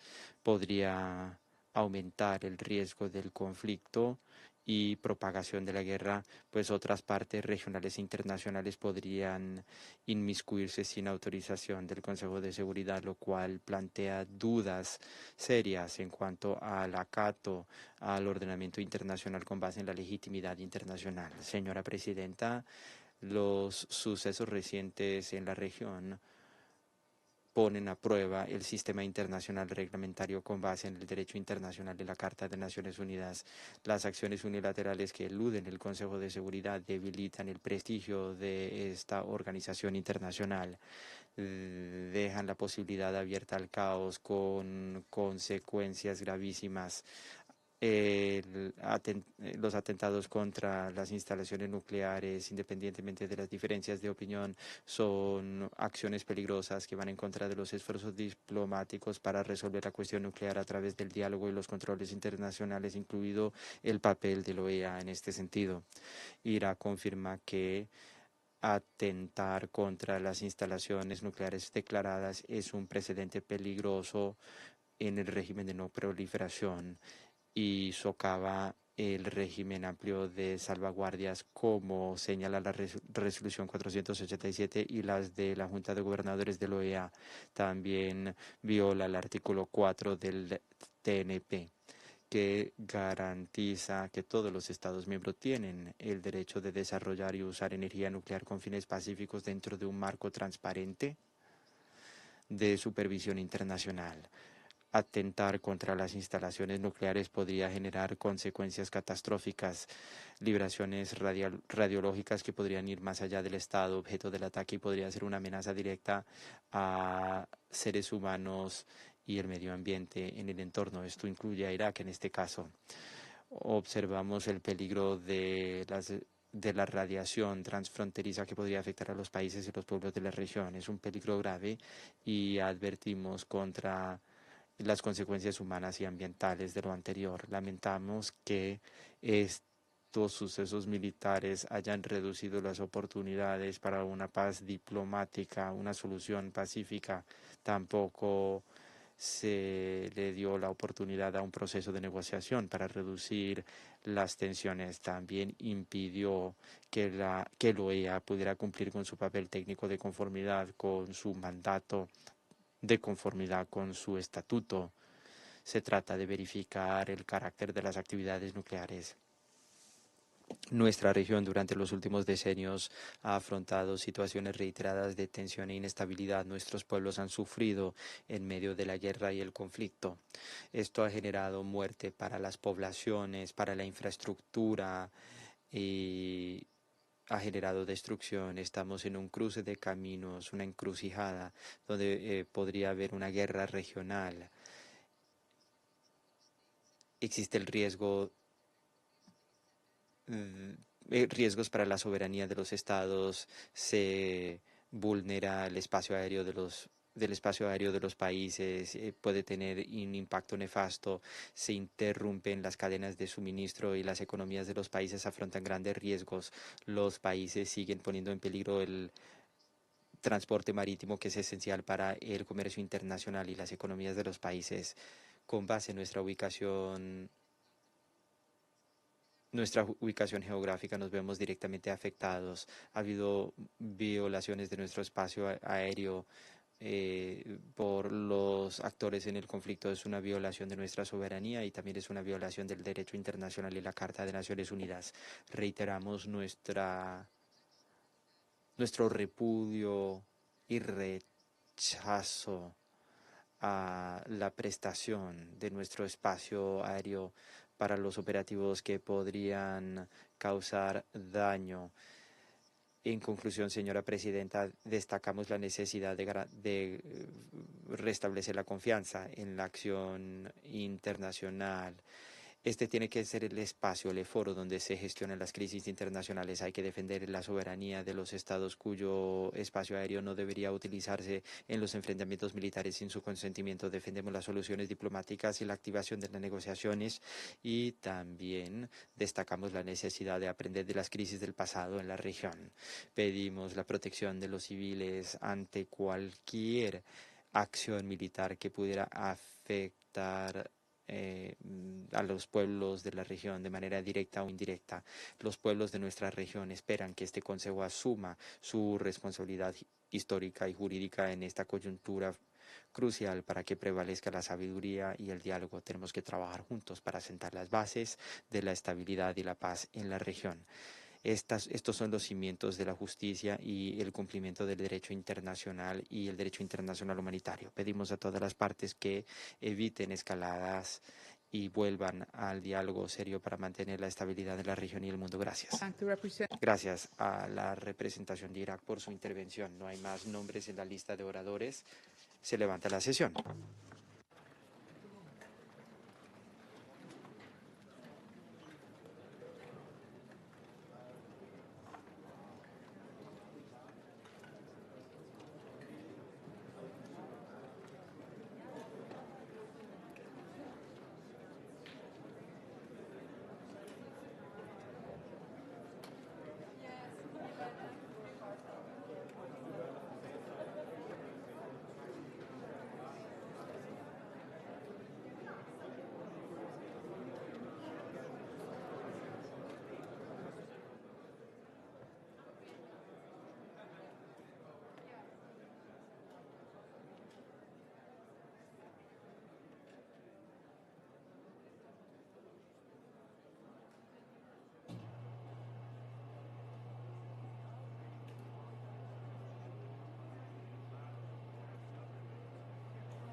Hey, Tom, that's it?